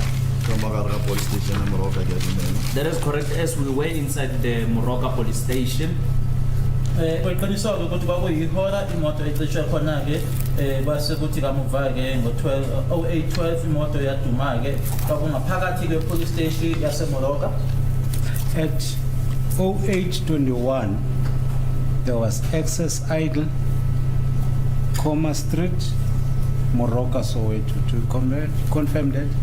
ka nako ge be e re metsotso ye masomepedi tere ka mora iri ya seswai mo mmileng wa Koma mola Soweto Moroka koloi e bentse e duma. terminated. That is correct, I confirm. Kuyiqiniso ukuthi ngo8:21 imoto yayiduma ke kuseduze neKoma Street eMoroka eSoweto. Before I proceed, because the same sequence is the same as the one in Fairwood Park and Albemarle Jimiston. In this case, I want to establish, is it Koma Street next to Kalima Street, Makalima Street? Ba re ba bona ile gore ntwe e diragetseng mo magareng ga mmila ola wa Koma le Makhalima ke ntwe e swanang le ka bua ge be e diragala ka kwa kgauswi le Fairwood Park. Ba re Koma mmila wa Koma le Mkhalima di kgauswi na. Nka se tseo tseba ntse ke tseba gore gate ya Moroka police station e ka mo Mkhalima Koma tsona the old porch of Koma Street is strata se What I recall it's that Mkhalima it's next to where there is a gate for the Moroka police station, and whether that other road would be Old Porch or Koma, I do not know which one would it be. Engwaziyo ke ukuthi ke isango ke noma ke igate ke ya police station yaseMoroka ikhona ke eMakhalima noma itholakala kwistrata eMakhalima ukuthi ke iKoma lena ke iwemgwaqo ke manje osobizwa ngokuthi ke iOld Porch angazi. At 8:31, there's excess idle at Makalima Street, Moroka. Ka 8:31 metsotso ka mora metsotso e lesometharo tee ka mora ga iri ya seswai go na le gape le mo koloi e ntse e duma gona mo Mkhalima mo Moroka. That is correct. Kunjalo ke kuthi ngo-8:31 la imoto iduma khona-ke eduze neMakhalima eMoroka, Soweto. At 8:35, then the ignition was off. Was it at the same place at Makalima Street? Metsotso e lesometharo tlhano ka mora iri ya seswai ke mo e leng gore koloi ya timwa gape e be e sa le gona mola mo Mkhalima. That is correct. Nokuthi ke ngo-8:35 imoto yase iqishwa-ke kwakukhona-ke kuleyo ndawo eyodwa-ke eMakhalima. 2 hours in between at 10:08.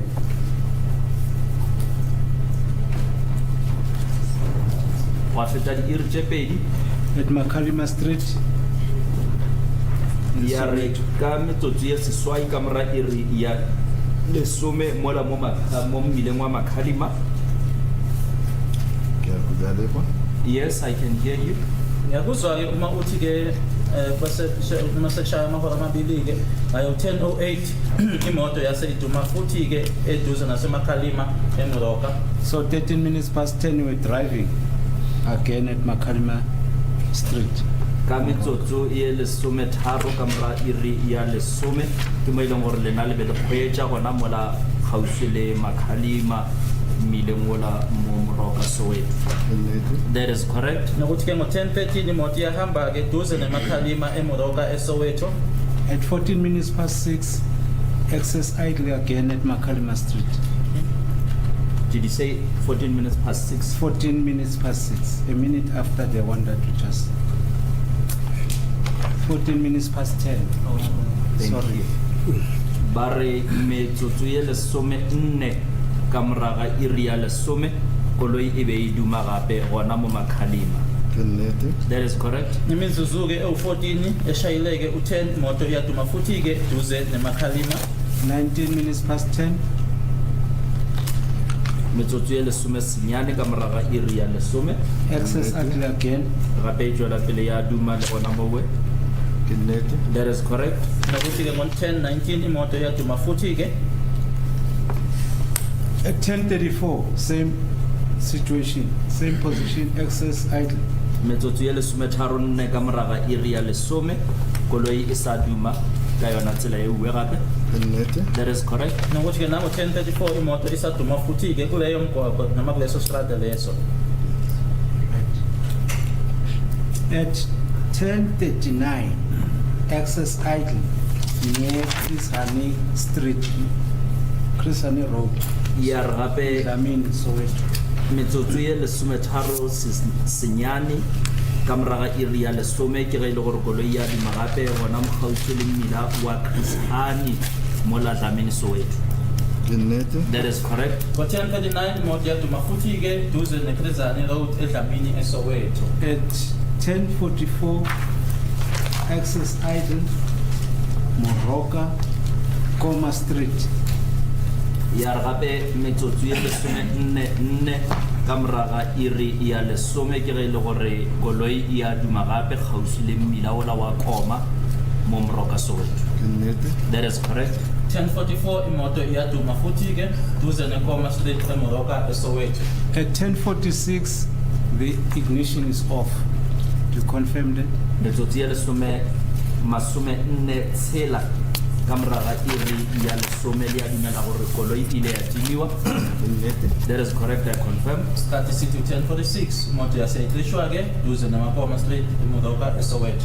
An hour after that, 11:42, you start up the motor vehicle at Koma Street in Soweto, in Moroka. Wa feta iri ya re ge nako e setse e le 11:42 ke mo e leng gore le ile la dumiša koloi mo mmileng wa Koma.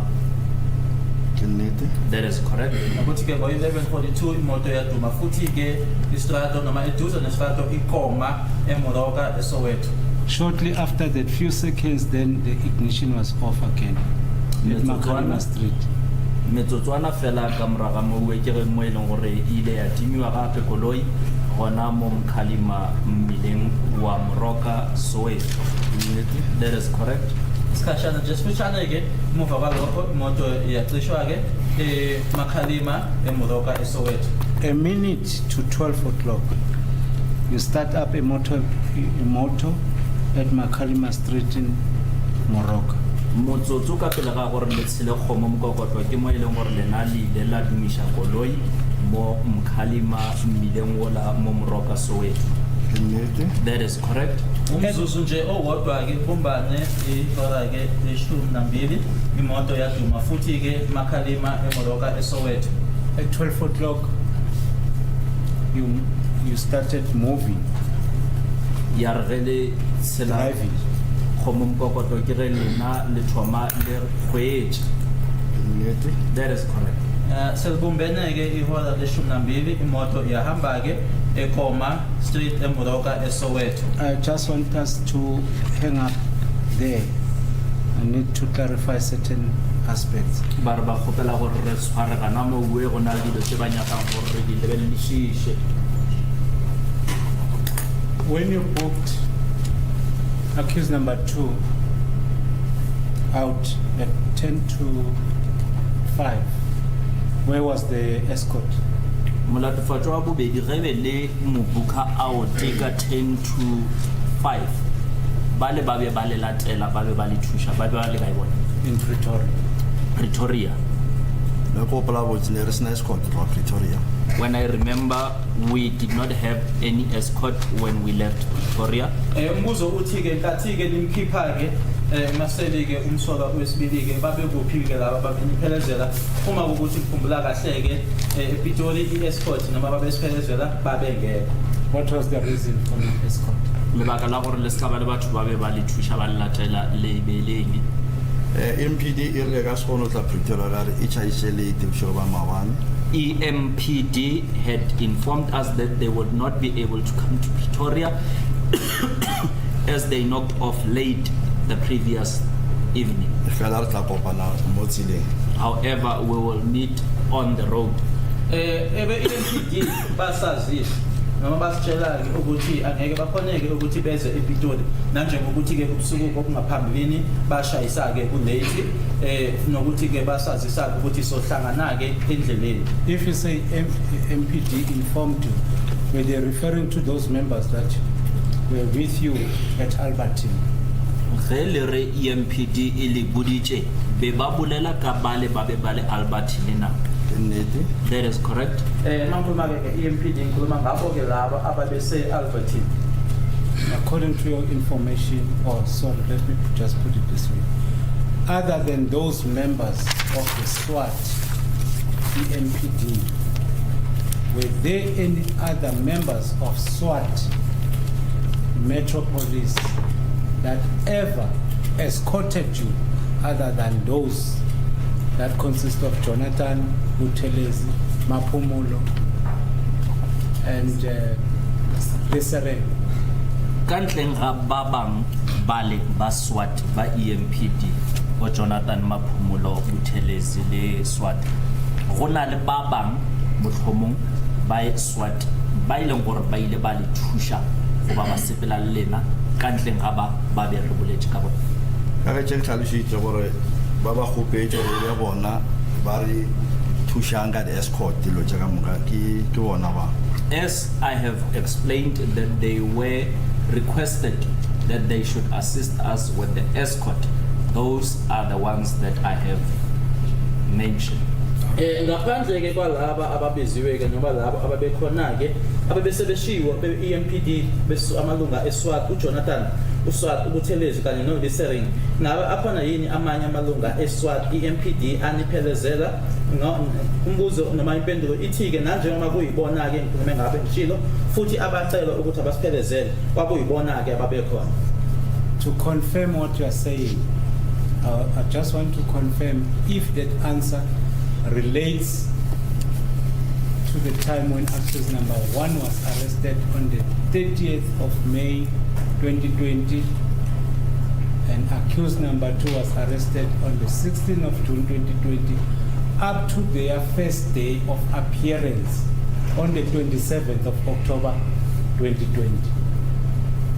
ba re banya go tseba gore lena le bolela ka go tlogeng nakong yela ya gene molatofatšwa wa mathomo a be a swarwa ka di 30 tša May 2020 go fitlhelela ge molatofatšwa wa bobedi a be a swarwa le yena ka di 16 tša June 2020 go fitlheleleng October 27 2020 in Boxback. ebe a ba ya kgorong ya Boxback. O tlhalosetsa goro go na le mo e le gore especially ka I think in between go na le mo bere fela re gopela TRT or NIU mara ke sapo gore makgetla e kae gore re thushe To explain it, ba bangwe ba swara gane mare makgetlo a mantši ne le bona. to explain it thoroughly to the court, there were times in between where we asked TRT or NIU to assist us. However, in most of the times we were working with the ones that were mentioned.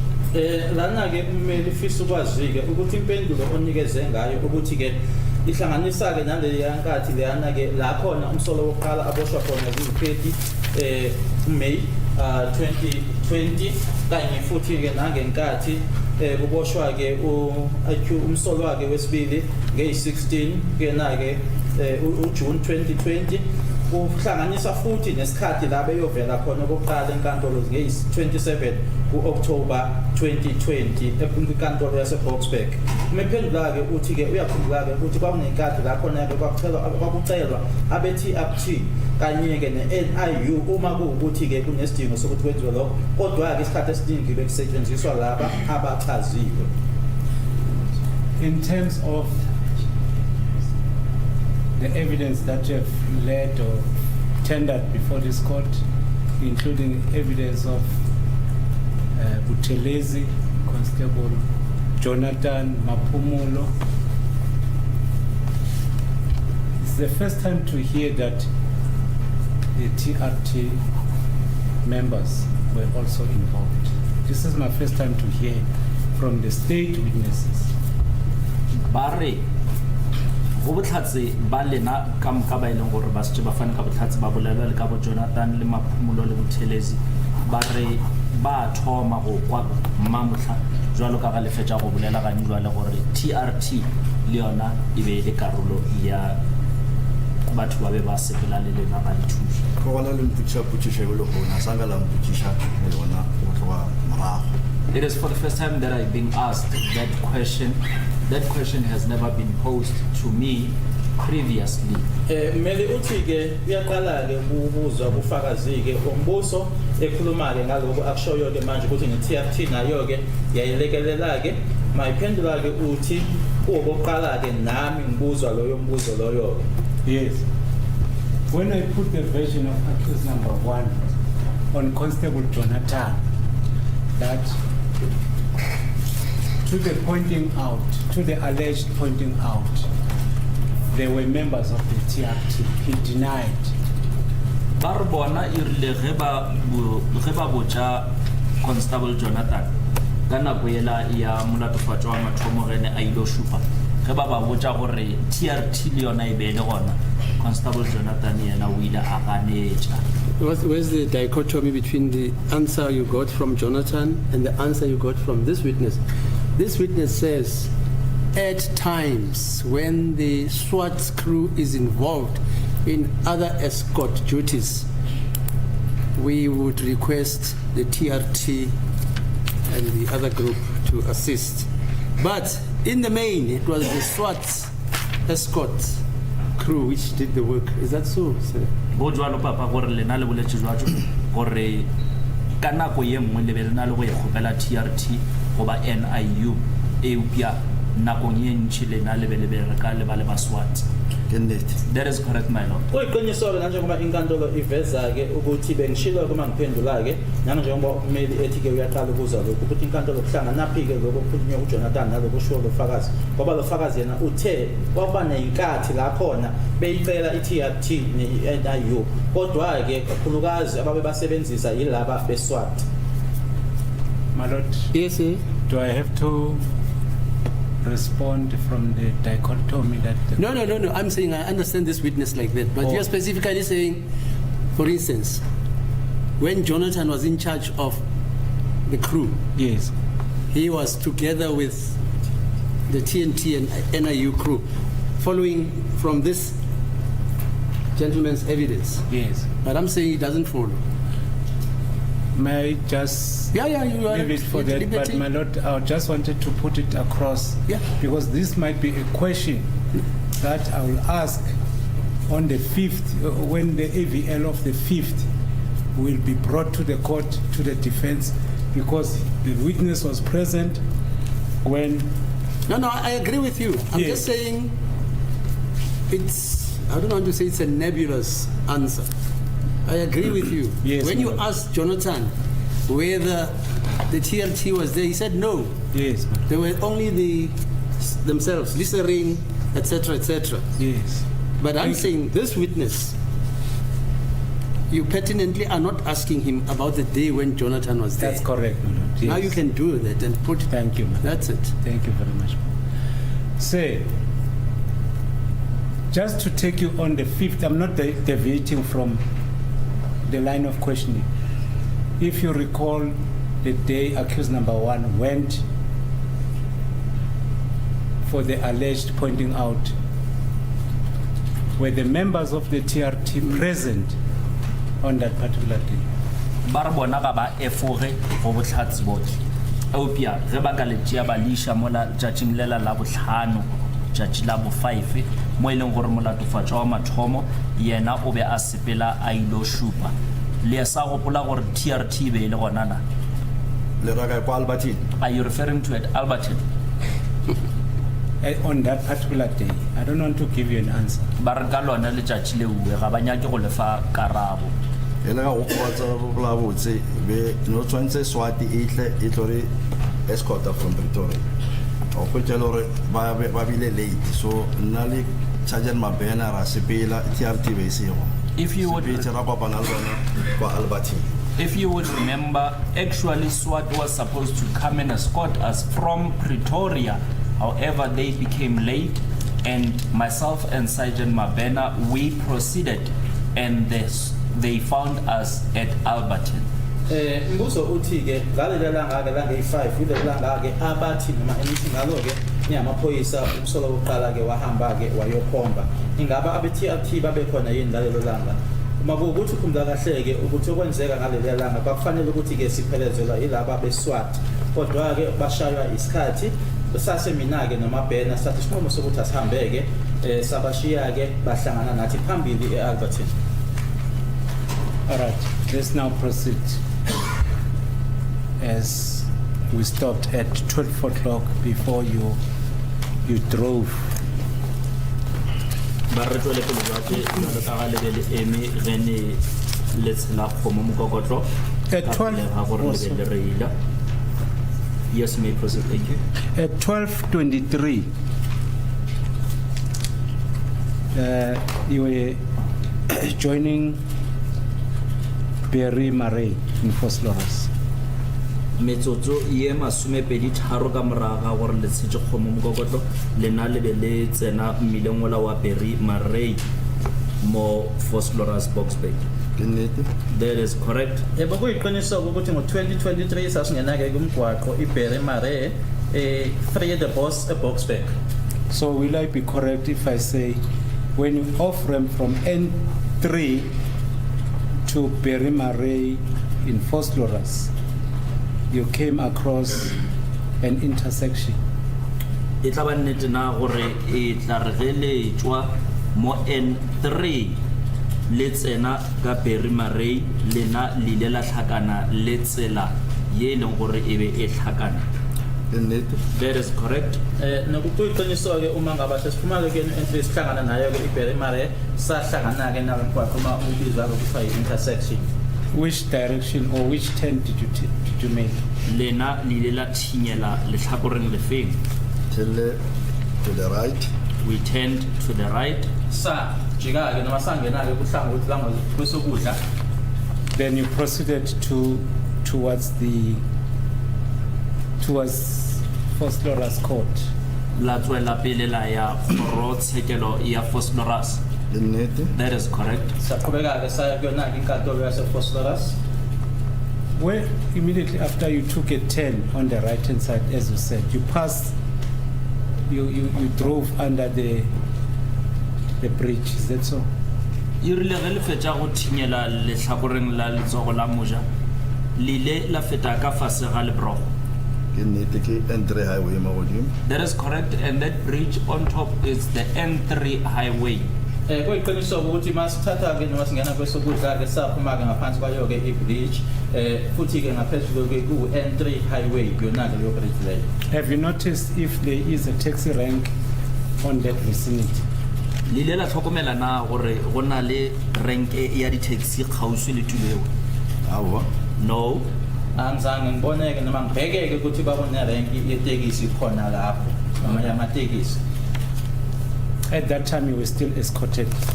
That is correct. Sase saphelezelwa-ke ngaleso sikhathi. 12:25. You joined, what is this? Birman Road. Is it Birman Road, Phosphorus, extension 29? Metsotso e masume pedi tlhano ka moraga gore le setse kgomo mokokotlo ke mo e leng gore lena le ile la tsena o ile mola wa Birman Road mo Phosphorus. That is correct, as the AVL reflects. Kutheke ngayo-ke 12:25 sase sihlangana-ke nayo-ke umgwaqo i-Birman Road e-Phosphorus extension 29. 12. Ignition was off. Ya re metsotso e masume pedi tsela ka moraga ka gore le tse kgomo mokokotlo ke ge e le gore koloi e a timile. That is correct. Kuyiqiniswa-ke nokuthi ngo-12:26 yase imoto iqeshwa-ke. An hour after that, that is precisely 13:26, at the same place you start up the vehicle. Wa feta iri ka mora gore go fete iri ya pele ke mo ile gore lena le ile la dumisha koloi ga. That is correct, I confirm. Base ngidlula-ke ihora kwathi ngo-13:26 ila imoto isiphinda idumisa khona-ke. At 13:27, then you switch off the ignition again. Motsotso ka moraga mo uwe ya be ile gore le a itima gape koloi. That is correct. Nokuthi ngo-13:27 aphinda futhi-ke imoto ngayiqesha. At 2:04, you start up there and drove. Entry. Metsotso ye mene ka moraga iri ya bobedi ke mo ile gore lena le ile la dumisha koloi la khwetsa la ya mmileng wa go ya Heidelberg. Entry freeway go na Heidelberg. At 14:06 it shows N3 freeway, not Heidelberg. Lana-ke ku-14:06 etshengisayo-ke ukuthi umgwaqo utshengisayo lana ukuthi uthela wayeka u-N3 freeway ayikhulumi ngayo lona-ke i-Heidelberg oyishoyo. I'm sorry, my handwriting here is illegible. So it's 14:04. You start up a vehicle, drove N3 freeway. 14:04 says Birman. Sorry, it's 14:04. It says Birman. 14:06. Sorry, you said 16. 14:04. Sorry, my lord. At 14:06. Sorry. Let's get into 14:06. Baraka 14:06. Then at 2:10, 14:10, N3 Rodeco. Ke mo ile gore metsotso ya lesome ka mora iri ya bobedi ke ge ile gore lena le mo mmileng wa N3 freeway Rodicop. That is correct. Bokuyiqiniso-ke ukuthi ngo-2:10 ibonisa-ke noma itshengisake u-N3 Rodicop. At 2:12, you off-ramped on Heidelberg Road.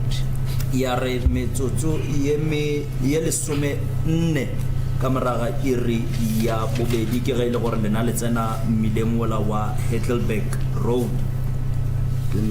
That is correct. Njengisake ukuthi ke sasesithatha masengithatha of them big yase Heidelberg.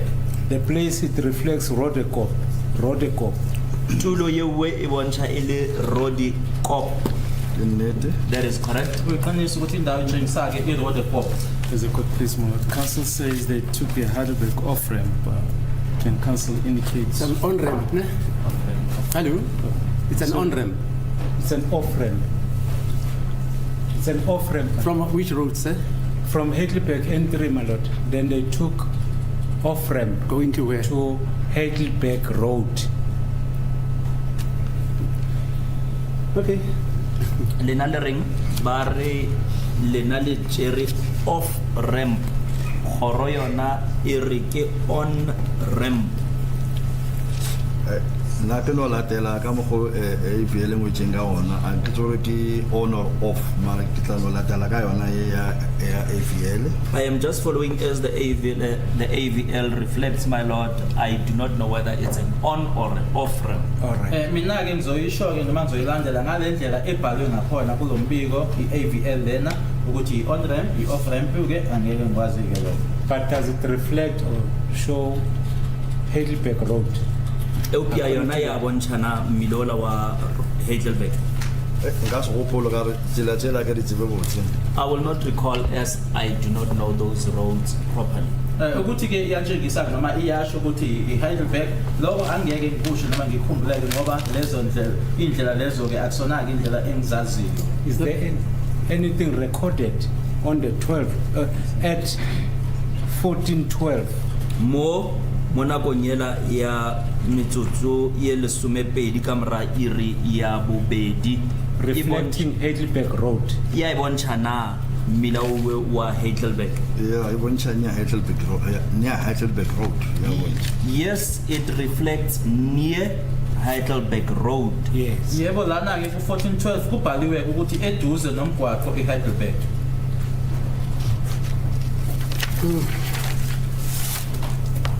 As if you can recollect, when you off-ramped from N3, from say you were driving from Phosphorus, then you off-ramped. Which off-ramp did you take?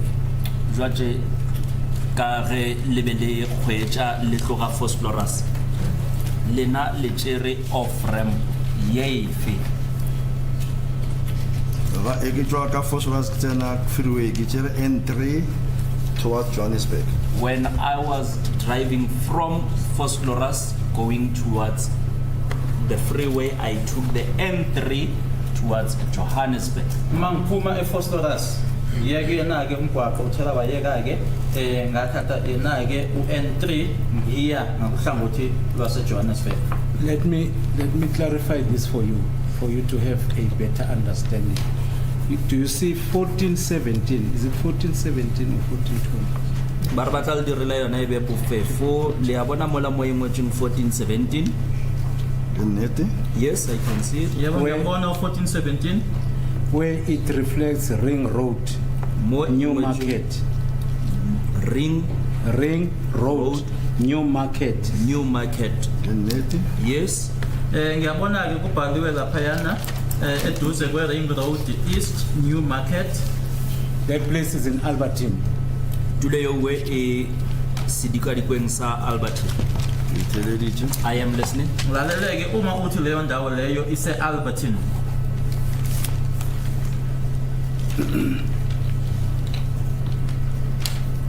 Which off-ramp, if you were driving from N3, you were going to take when you were going to Albertine? Which off-ramp were you going to take? The off-ramp yefe yele belilo etia re belia Albertine.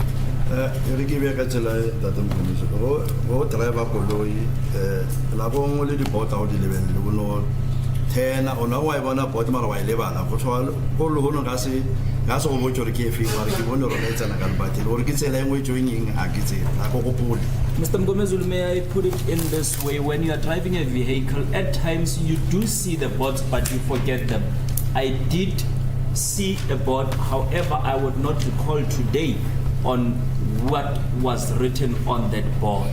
Angichazeke ngalendlela baba Mngomezulu ukuthi ke uma ushayela imoto yebo amabhodi lana uyawabona ke ngesikhathi ke kube ukuthi uyawakhohlwa. Ngiyakhumbula ke ibhodi lelo ngilibona ke ngalelo langa lelo ke kodwa ukuthi kwakuyini noma kubhalweni ke kulelo bhodi lelo angikhumbuli. All right. Let me clarify this for you. I'll take you back when you were driving from Carltonville to Albertine. You had to off-ramp from N3 and joined Grey Avenue. You remember that? Carltonville le ya Albertine le na le la swana gore le tswe mmileng le tsene go Grey Road le sa gopola se. Ya gopola ga le la itseba off-ramp yo ke Grey Avenue. Yes, I do recall it as you know it, that it was Grey Avenue. You did mention it. Uyakhumbula ke mangabuyisela nje emuva ke ukuthi inkathi uthi nibuya ke eCarltonville nizo ngena ke kumgwaqo ke isiya ke Albertine ukuthi nani nizohlangana noma nathatha ke yona iGrey Avenue. Ngiyakhumbula ngona nje kuba wena ke uyikhumbula noma uyazi ukuthi iGrey Avenue. Yes, before you took a turn and approached that street as you're driving, did you notice any board written Albertine at that time? Kapele ga gore le tsene mo mmileng o we ka yona nako ye we le la lemogana le tshwao le be le ngwetswe Albertine na ka nako ye we. Awu. No. Kapele ke noma ngibone ke la ekwabhalwe khona ngaleso sikhathi leso kubhalwe Albertine. The reason why I'm saying this, I will clarify, just be patient, I'll clarify. Because accused number 2 said when the first time when he saw the garage, he noticed a board written Albertine. That is his version. Batla le tlhakisetsa sewe le baka la gore ba botšishe ka sona ga dijwa ke gore molatofatšwa wa bobedi la mathomo gene a bona garage ke nako a be a fetša go bona leswao lela lebe le re Albertine. Ke nnete ka gore ge o dutse le passenger bona lo tšeka moka mara go reila o concentrate mo tseleng ke nneng ka se moganetše. I will not dispute his version, as it would be correct that when you are seated as a passenger, my lord, you would be able to see everything. However, when you are driving, there are other things that you miss on the road. Ngizokuchazela ukuthi ingane ngisho kanjalo ingoba ke umsolo wakhe wesibili uthi ke uma ke eduze ke naleyo garage leyo ke wayibona ke ibhodi la ekabhala khona uAlbertine. Yebo lokho ke kuyiqiniso ke ngoba ke uma uhlezi ingasiwena ke oshayelayo uningi okubonayo emgaqweni kodwa ke akufanele lokho noma ukuthi uma kuwena oshayelayo okunye nje awuboni. What I wanted to give clarity on is the fact that when you drove from Vosloorus on N3 is not the same off-ramp that you used to join New Market. It's not the same off-ramp. Barbone ba le botsa gore ge o khwetša o tloga Vosloorus o le mo mmileng wa N3 ga se yona off-ramp yela ye leng gore wa e berekiša ge o ile o tsena mola mo go New Market. Yes, I am listening. Ngilalela ke uma uthi ke uma ubuya ke khona eVosloorus usuzothatha ke na ke off-ramp ukuthi akusiyona ke leyana ke oyisebenzisayo eyodwa noma uma ukuthi uzothatha iNew noma uya eNew Market. I'm putting to you as per his version after consulted with him that when for the second time he was taken to a place when he noticed the board for the second time reflecting Albertine, it was not the same direction which you took initially. Barba le botsa gore molatofatšwa wa bobedi yena o re le khala bobedi ge ne a bona board ye ngwadilweng Albertine ibe isi mola mobe a e bone gona lekga la mathomo ge be le tsena. Mr. Mngomezulu, khopela le ntlhalosetse botse o ra ge re tswa court o ra ge re sa ya court go rang kushi o ra tšatši la garage or tšatši la go re tswa court re ya re boela back. Mr. Mngomezulu, can you please explain it to me thoroughly? Was the accused referring to the date when we were coming back from court, or is it the day when we were at the garage?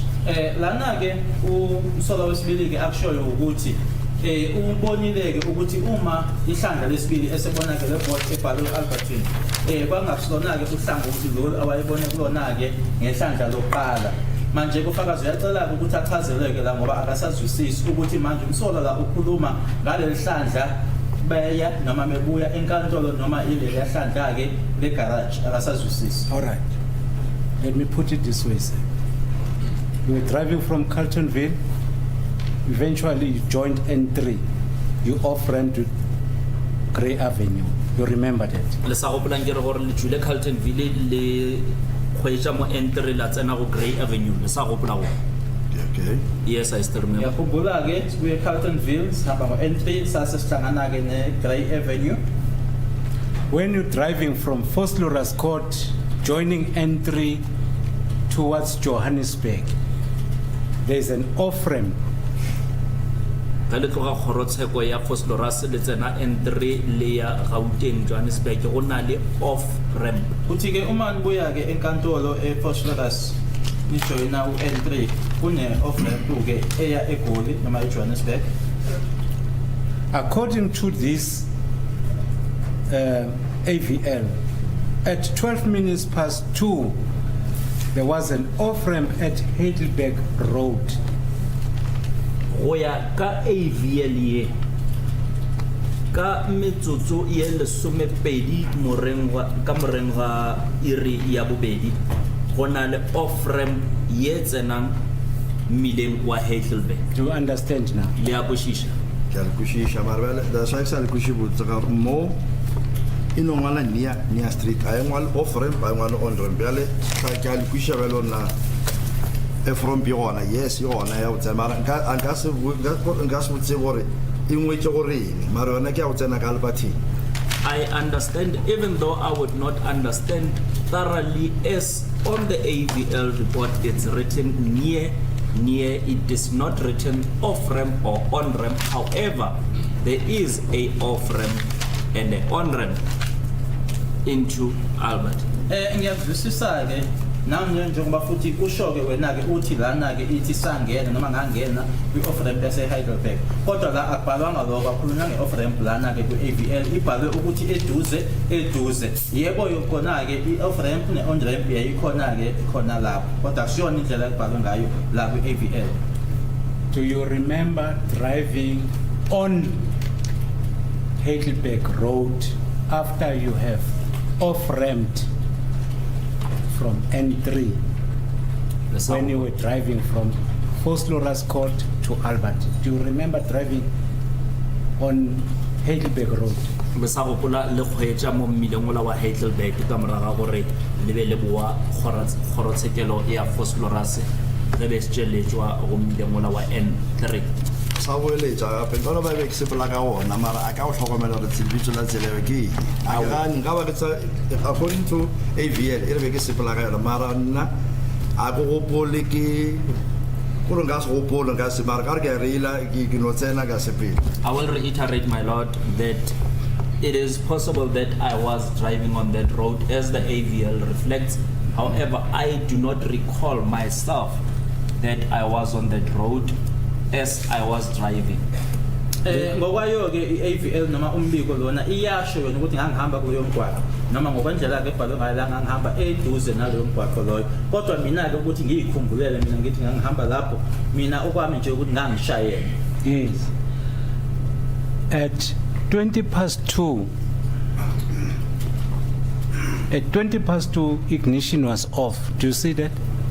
Le bona gore metsotso e masomepedi ka moraga iri ya bobedi koloi ile ya timiwa. Yes, I see it, my lord. Ngiyakubona ukuthi ngo 20 past 2 imoto yaqeshwa. 10 minutes after that, at 14:36, you start up the same metsotso at the same place. ye le sometshela ka moraga mo we ke mo eleng gore koloi ile ya duma gape go yona tulo yeo. Ke nnete? That is correct. Nokuthi ke ngisho kwakhe kumele ukuthi ngemizuzu ke ewu10 imoto yase idunyiswa futhi. At 14:36, it also reflects Ring Road, New Market East. Am I right?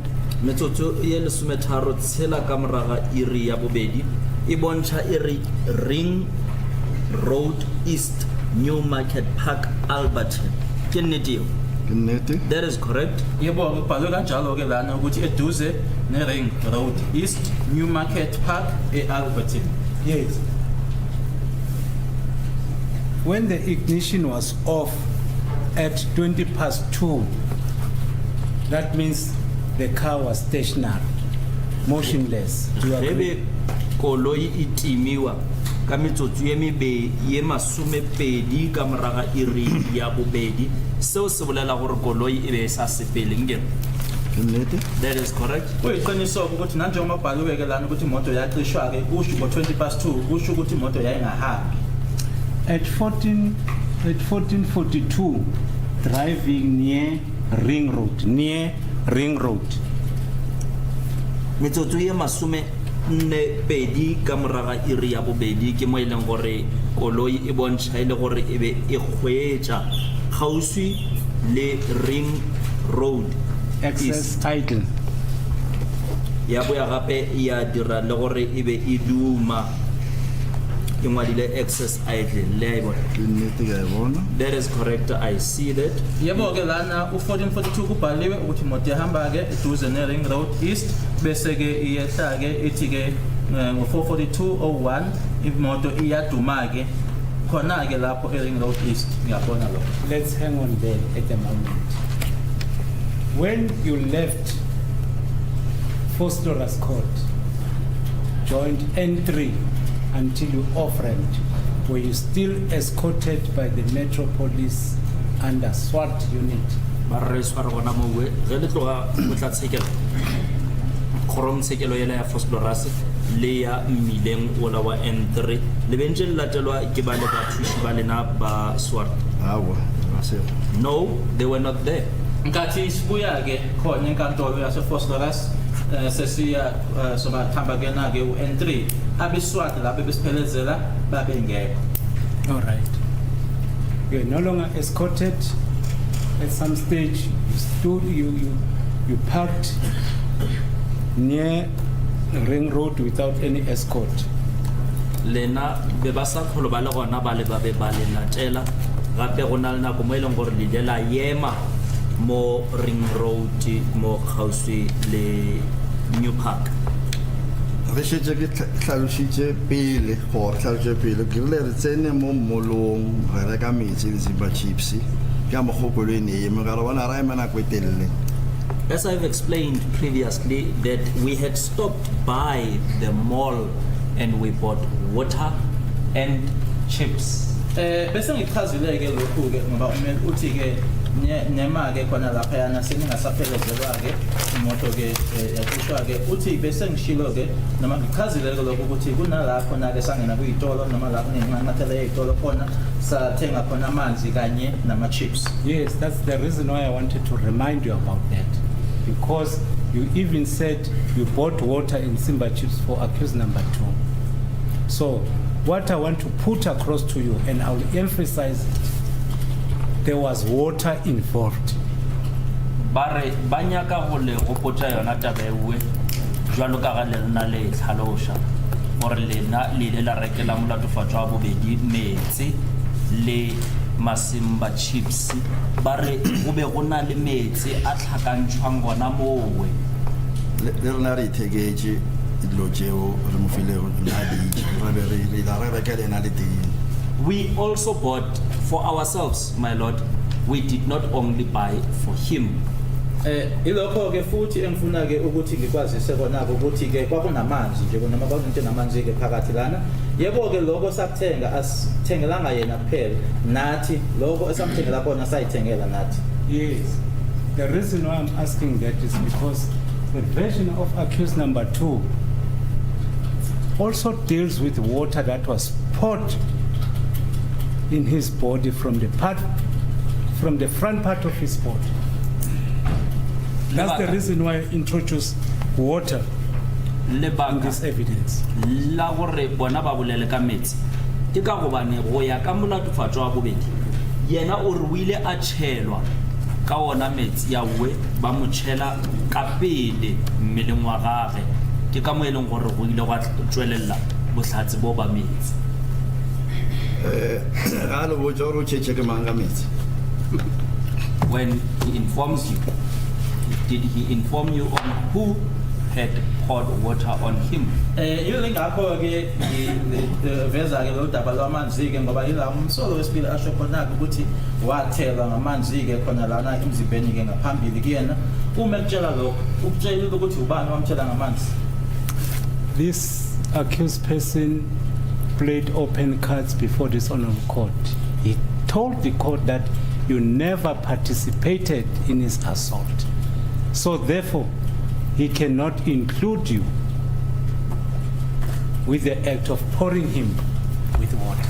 Baramula to fatwa wa kiena o ralukile dikarata tsa gagwe a di beile mo tafoleng di kgona go bonwa pepeneng ka gore o ile a botsa kgoro nnete ya gore lena ga senkeletše karolo filo gape a ka setle a le lekan a le bapantšha le temane ya gore lena le ka tswa ile lena ba le motšhetšeng ka metsi gore a wa. I am still listening. Umsolo ke ngaphambilini njena ke akakaze ayifihleleke lenkantolo umeqiniso lenkantolo wathi wena ke awukaze ube yingxenye yokushaya kwakhe noma ke umshayeke ingakho ke akakuhlanganisi ke futhi nangokuthelwa kwakhe ngamanzi ngisakulalele. And it is my instruction from accused number 2 that on the same route you were driving after you have off-ramped from Heidelberg, my lord, from N3. On that route, there is a dumping area on the right-hand side when you are facing Albertine. Bare molatofatwa yena o re ka moraga gore lena le tswile mmileng mola wa N3 mo go yona tsela iwe go na le mo ileng gore go lathiwa dilo gona mo o lebaneng le Albertine. I am listening. Uyaqhubeka ukuthi ke kulo mgwaqo ke enani hamba ngawo ke kunalapho na ke ekulahla khona ke izinto akulahla ke izibike khona ke ngisakulalela. At 1442 it indicates access idle ring road mo or near ring road. Ge o lebella mo nakong yela ya 1442 gausi le milaola wa ring go bontsha gore koloi e be e duma. That is correct. Yebo kuqiniso ngiyabona lapho ukuthi kubhaliwe ke ngayo 1442 ukuthi eduza nase ring road imoto yayiduma to 1522 and the car was on access idling. Do you see that? Go fitlhella mo 1522 mo koloi e bentse e duma. That is correct. Kuqiniso ngiyabona ukuthi kwaze kwashaya ke u1522 imoto isaduma ke. Yes. Then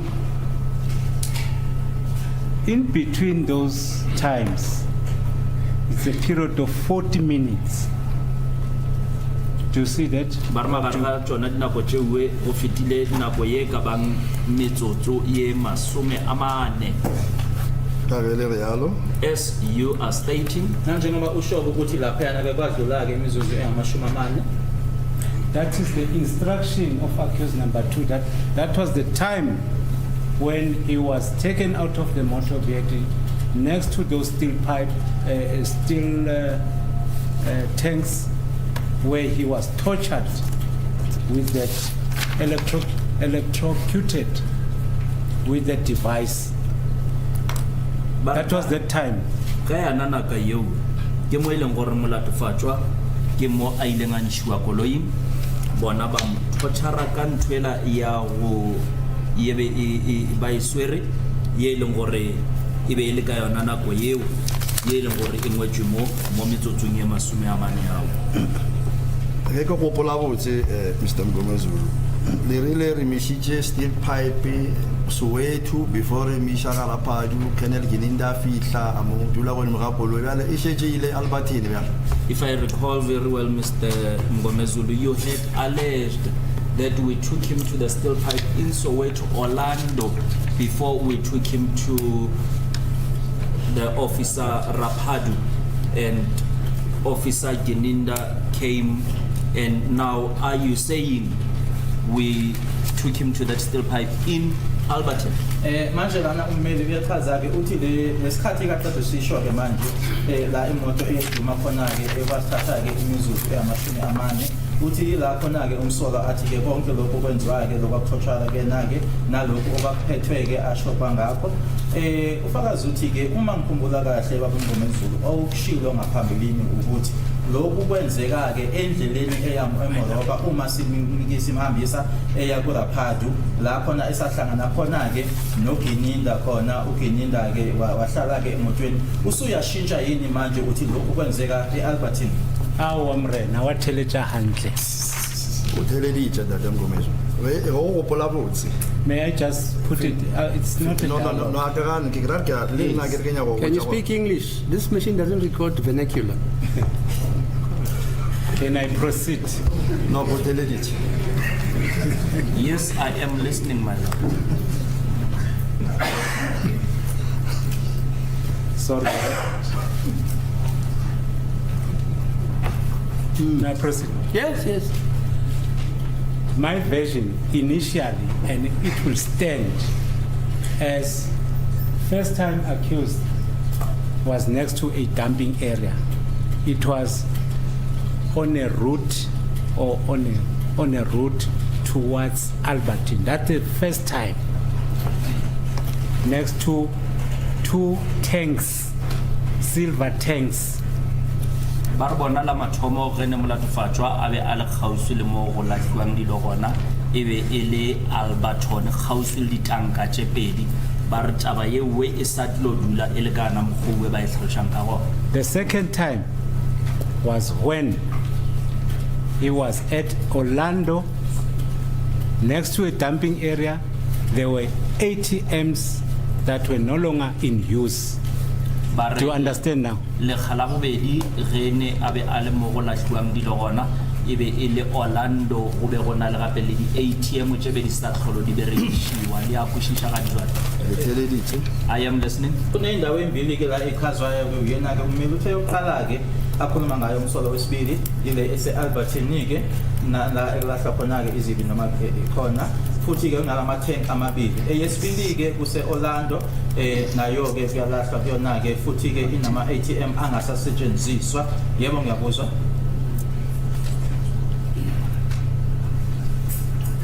Thank you, madam. All right. Let's move to 3:30. Ba re theogele go metsotso e 30 ka moraga iri ya boraro. I am listening. You joined freeway at N12. Lena bile la tsena mmileng wa N12 wa freeway. That is correct. Ebe kuyiqiniso ukuthi ngo 3:30 angena-ke ku N12 freeway Albertine. At 15:48, I'll just skip all these times for time constraints. 15:48, it reflects all Potchefstroom Road in Soweto. Do you confirm that? Bare e re 15:48 e bontsha Old Potchefstroom Road, Deep Kloof, Zone 6. That is correct. Iqiniso ukuthi 15:48 lana kubhaliwe ukuthi eduze nomgwaqo i-Old Potchefstroom e-Deep Kloof Zone 6. It also shows GPS unlocked Old Potchefstroom till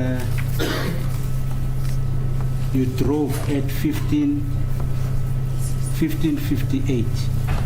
e bontšha gape le gore GPS unlocked go fitlhelela lebeletšwe la pele le kgwetša ka 15:58.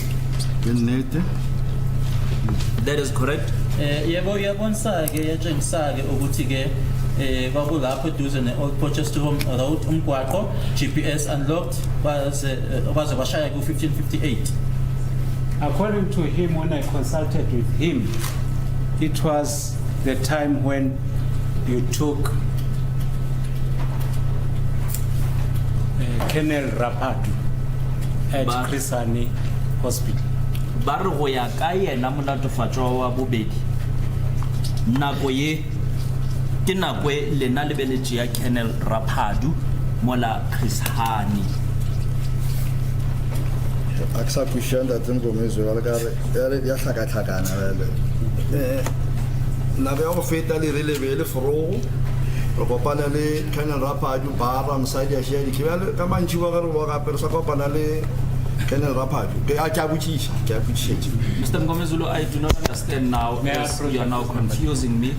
As in the morning you had said we have met Colonel Rapadu and his wife took the keys, and now you are referring to us meeting Colonel Rapadu in the afternoon. Is it changing now? Lana ke umeli uthi ngale mizuzu emibili ke ngaphambi kokuthi libumbane ke ihora lesine uthi ke umsolo wesibili yila khona ke esenithatha khona noma nilanda khona uKolonel Rapadu uthi ke uSergeant uma ephendula ke uthi manje ke ayike manje angisezwisisa sekuyindida ke lokhu manje ngoba ngaphambilini uthe kumina ke kwakusekuseni ke ngenkathi ke sesihlangana naye uKolonel Rapadu manje ke sekusemini la esihlangana khona noKolonel Rapadu angisakuzwisisi. May I approach your case number 2? Yes.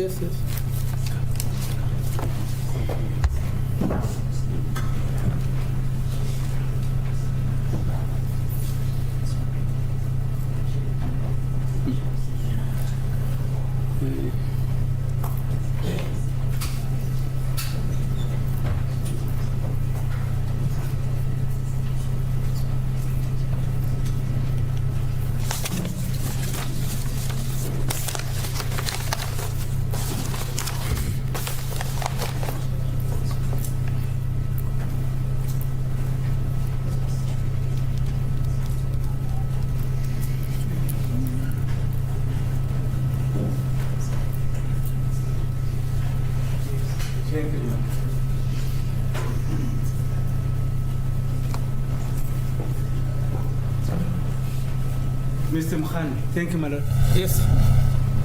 Mr. Mogane,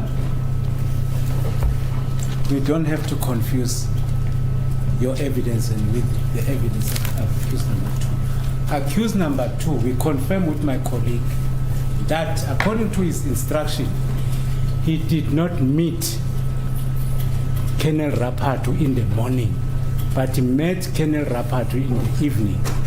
Mr. Mogane, ba re botlhatsi ba lena le ska botlhakantšha le bo ba molatofatšwa wa bobedi go ya ka yena. Evening, afternoon, which is which now? Morning, evening, afternoon. Afternoon, my lord, sorry. No longer in the evening.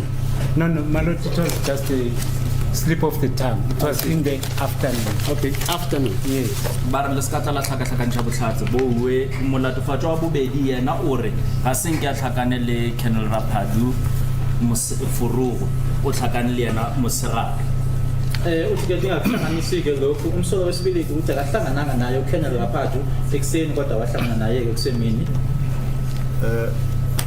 Ntate Mngomezulu akitse borona ilore confession ya ga ka e bona rona e bila ke tsona o ngwetšeng ka mogala a ke tsolo o ka lebella yona e tla go fa idea ya gore re kopane Rapadu gore ka gana taba gore re kopane le Colonel Rapadu mantši o bana ra re re mission for fitlhe kwa ka 7 fro a kopana Rapadu a mtšara ya fosolo rase ge re boa a go gopele mo e le gore sa ra kopana le Colonel Rapadu Mr. Mngomezulu, ka mo ke tsebang ka ona ke naganišišang ka ona. I just unfortunately do not know what the accused has written in his confession. However, what I know is that we took him to Colonel Rapadu in the morning. We arrived there at 7 in the morning and then we took him to court.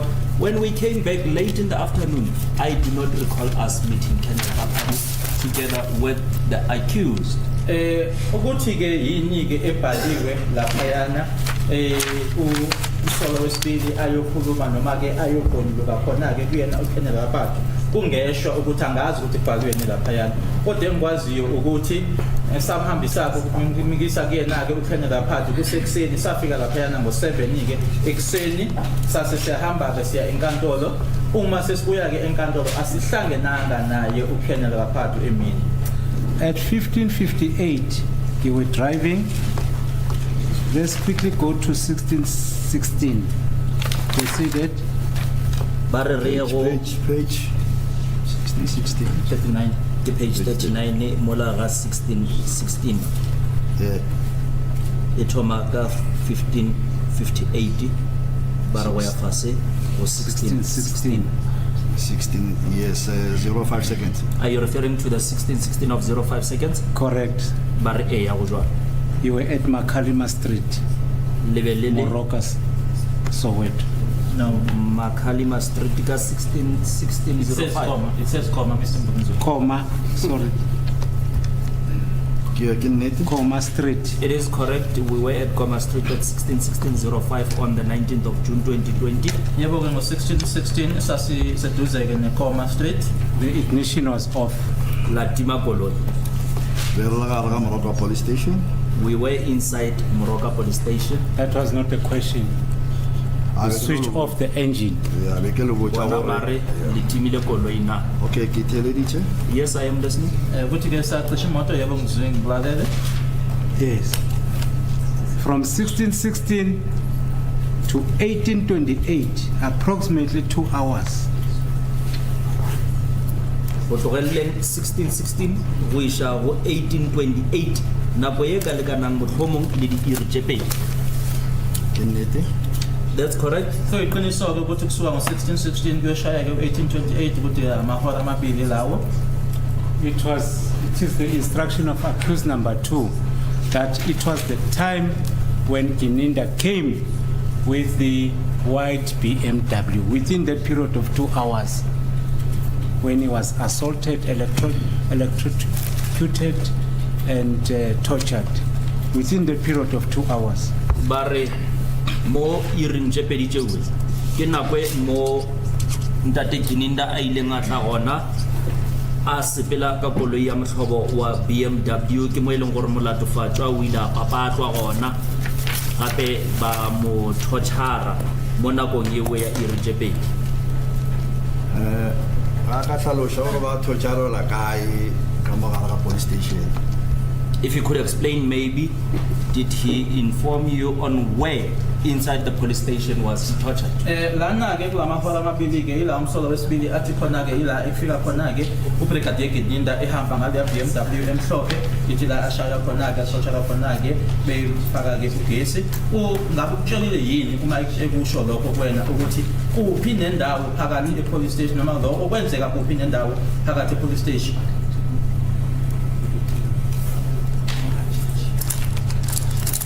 So, Exhibit GG, I'll refer you to Exhibit GG. Bare batlare le lebelle botlhatse ba GG.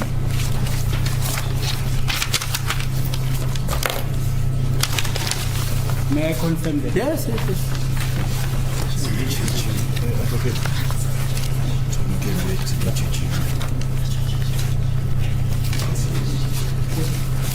The witness is asking for Exhibit GG to be Sorry, it's Exhibit HH. Bare ke botlhatse ba HH. OB of Moroka. Moro OB ya Moroka.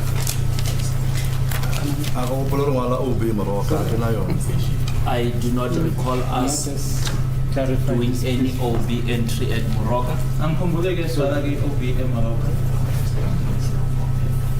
There's no OB. Thank you, sorry. May I withdraw that? There's no OB of Moroka police station. Bare by busha tabaewe bare gai or OB ya Moroka police station.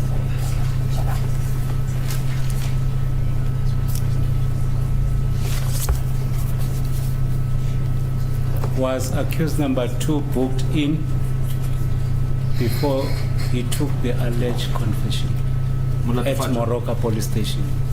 Molatofatso wa bobedi o ile a bokiwa inina ka pele ga go batle a dire polelo yela a be a dira. Sa bolela gape aowa. I reiterate it, my lord, no. Ingabe wabhukwa yini umsolo ke ngaphambi kokuthi ke akhulumeke lokwazi ukukhuluma eMoroka ngisaphinda futhi cha. Okay. When accused number 1 was taken to Deep Loop police station before Colonel Mboto, was he booked in at Deep Loop police station? Molatofatso wa mathomo rene a ishitswe police station ya Deep Loop ka pele ga Colonel Mboto yena o ile a bokiwa in ka Deep Loop police station. Ka se fetole o ba Aisha ke nna be ke so. I will not respond on that as I was not present when the accused was taken Deep Loop. Uma ukuthi ke eyokuthi umsolo wokuqala wabhukwa yini eDeep Loop uma esiwa ke kuyena uKenyan Mboto angeke ngiphendule lokho nanjengoba ngangingekho ke noma kwangathi mina owamhambisa.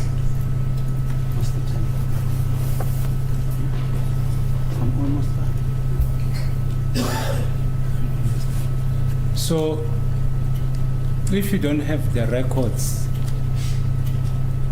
for accused number 2 at Moroka police station for an alleged confession, it's not easy for one to see, conclude that he was at Moroka police station. Do you agree? Ge le gore lena ga gona mo eleng gore le ile la ngwala fase gona ka nako e la lebelele Moroka police station ga go kgonagale go ba ga go be boleta gore motho a kgone go tseba gore ke nnete lena lebelele mo la police station ya Moroka ke nnete eo. E re ke fetwa ga tsela e ka ge le gore o ngwadisitse confession ya ngwala confession nako le gore ke kae ra so ke re Mngomezulu e no tsa confession o ile belo rena o fitlhile ora fitla batho mena go mafetjana go ma ka re nna ga if ne be ke bone e bile ke ba le ke tla go botsa gore o fitla o fitlhile batho mena na go so ba fetjana go shebela go ya ona Moroka o ile. May I respond it in this fashion, my lord? Whenever the accused writes a confession, it reflects the time, the date, and the place of where was the confession taken. And what I can say is that I did not see the confession. I would be able to answer you if I had seen the confession. However, if you, Mr. Mngomezulu, can read the confession, then you would be able to see that the accused was at Moroka police station. And what I can say is that indeed he was taken to Moroka police station. Lana ke nanjengoba ke singenako ke okubhaliwe phansi akukho la umuntu angaqinisekisa khona ukuthi ngempela umsolo wesibili waya ke eMoroka police station. Engakusho kona ke advocate Mngomezulu ukuthi ke ngeshwa ke la akhuluma khona ke noma ke akhona luka khona ke umsolo wesibili ke angizange ngikubone ke ngikufunde lokho la bengizokutshela khona ke ukuthi ngesikhathi esithile wafika ngesikhathi esithile wabe eseyaqeda ke la ebengizokusho lokho ngesiqinisekiso kodwa uma wena ke ungayibuka ke noma ungayifunda ke uzokuthola lokho noma leyo mininingwane kodwa engingakutsho ngesiqinisekiso ukuthi impela waya eMoroka police station umsolo wesibili. Court, please, my lord. Notice that it's 15:20. For my learned friend starts with cross-examination. Yesterday we handed up part of exhibit MM2, pages 44 onwards. Yeah. It was mentioned that it's not very legible. We printed it on an A3 size paper. I've given copies to my learned friend. We just begged. So it's page 44? Yeah, on the A3, the pages are more. Yeah, visible. It's page 44 up to 54. Up to 54? Yes. So that's still part of MM2? Yes, my lord. Right. It just basically continues. MM2 goes up to 43. Right. So this page proceeds from page 44, just as Yeah, I hear you. So MM2 goes up to page 43 and thereafter it becomes illegible. Yes. And then you have rectified that by having page 44 to 54, Yes. right? Okay, and what else? That's all. Yeah, but yesterday, there was this one. Remember about pages 20, the dates? The dates, yes. The 22nd, is it? The 24th. Mr. Mngomezulu said the 22nd and the 24th. And you Yes. said that on those days, this particular vehicle, which was used by Mr. Sergeant Mogane, was not used. You remember saying it? Indeed, my lord. If we turn to page 43, Page 43, right? yes, of exhibit MM2, Yeah. and I did show this to my learned friends yesterday. So, wait, yes. Page 43, MM2, what is the date? The 22nd of June 2020. 22nd of June 2020, right? Yes, it shows that the ignition was off, the car was parked. So the car was parked. Yes. Yeah, but what's important for this court? It's this sergeant drives substitution of the car which was parked in order to transport allegedly accused number 2 to wherever.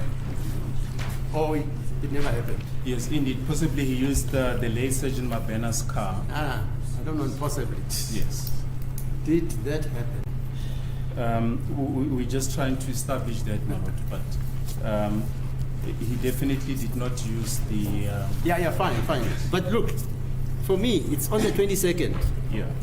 Now this vehicle, which it calls, it's FV. 47 LRGP. It's FVL 47 LRGP. LRGP, right? Yes. That is the white Toyota Fortuner. Toyota Fortune. You're saying on the 22nd it was not used. Yes, and we see that on page 43 of exhibit MM2. Right. Now, what I'm trying to find out, the sergeant here on the 22nd of June, was he on duty? Yes, my lord, and also on the following days, the 5th, the 22nd, the 20 and the 24th. So the 5th he was on duty, right? Yes. The 22nd he was on duty. Yes. The 24th he was on duty. Yes. Now, which vehicle did he use for those 3 days? He used a different vehicle, my lord, and we just trying to get the logs book for that vehicle. Yeah, but Yes. for this exercise, that vehicle or vehicles which he used on the 5th, 22 and 24, are they fitted with the same AVL? No, it does. From the information that we received, it appears that they were not fitted with They are not fitted yes, with the but same device. Yes, but I don't want to put it stronger than that, my lord, until we get that information, my lord. So what information do you want? Logbooks Yes, the for logs. the 5th, 22 and 24. Yes. Where are those logbooks? The IO is currently looking into that, my lord. So have you advised your colleagues here about that fact? Yes, when we adjourned yesterday, I did bring that to their attention. So what's going to happen? Because Well- are you going to proceed even before they are located, these logbooks? Yes, I've been informed by my learned friend that he's going to proceed with the events of the 18th today, The 18th 18th, 19th, and 20th. and 20th. Yes. And the cross-examination of the 5th, 22 and 24 Yes. will stand down because Yes. Sergeant Mogane still has to give evidence Yes. regarding those issues. Yes, my lord. Mr. Mngomezulu, is that the arrangement? That's correct, my lord. I concur. Mr. Mnisi? Yeah, the arrangement. I Mamano? confirm the arrangements. Mr. Mshololo? I confirm, my lord. Okay, so what is happening now? The cross-examination of this witness Yes. by Mr. Mngomezulu? Indeed. Okay, fine. Yeah. May proceed. You're still under oath, then, sir. Sergeant Mngomezulu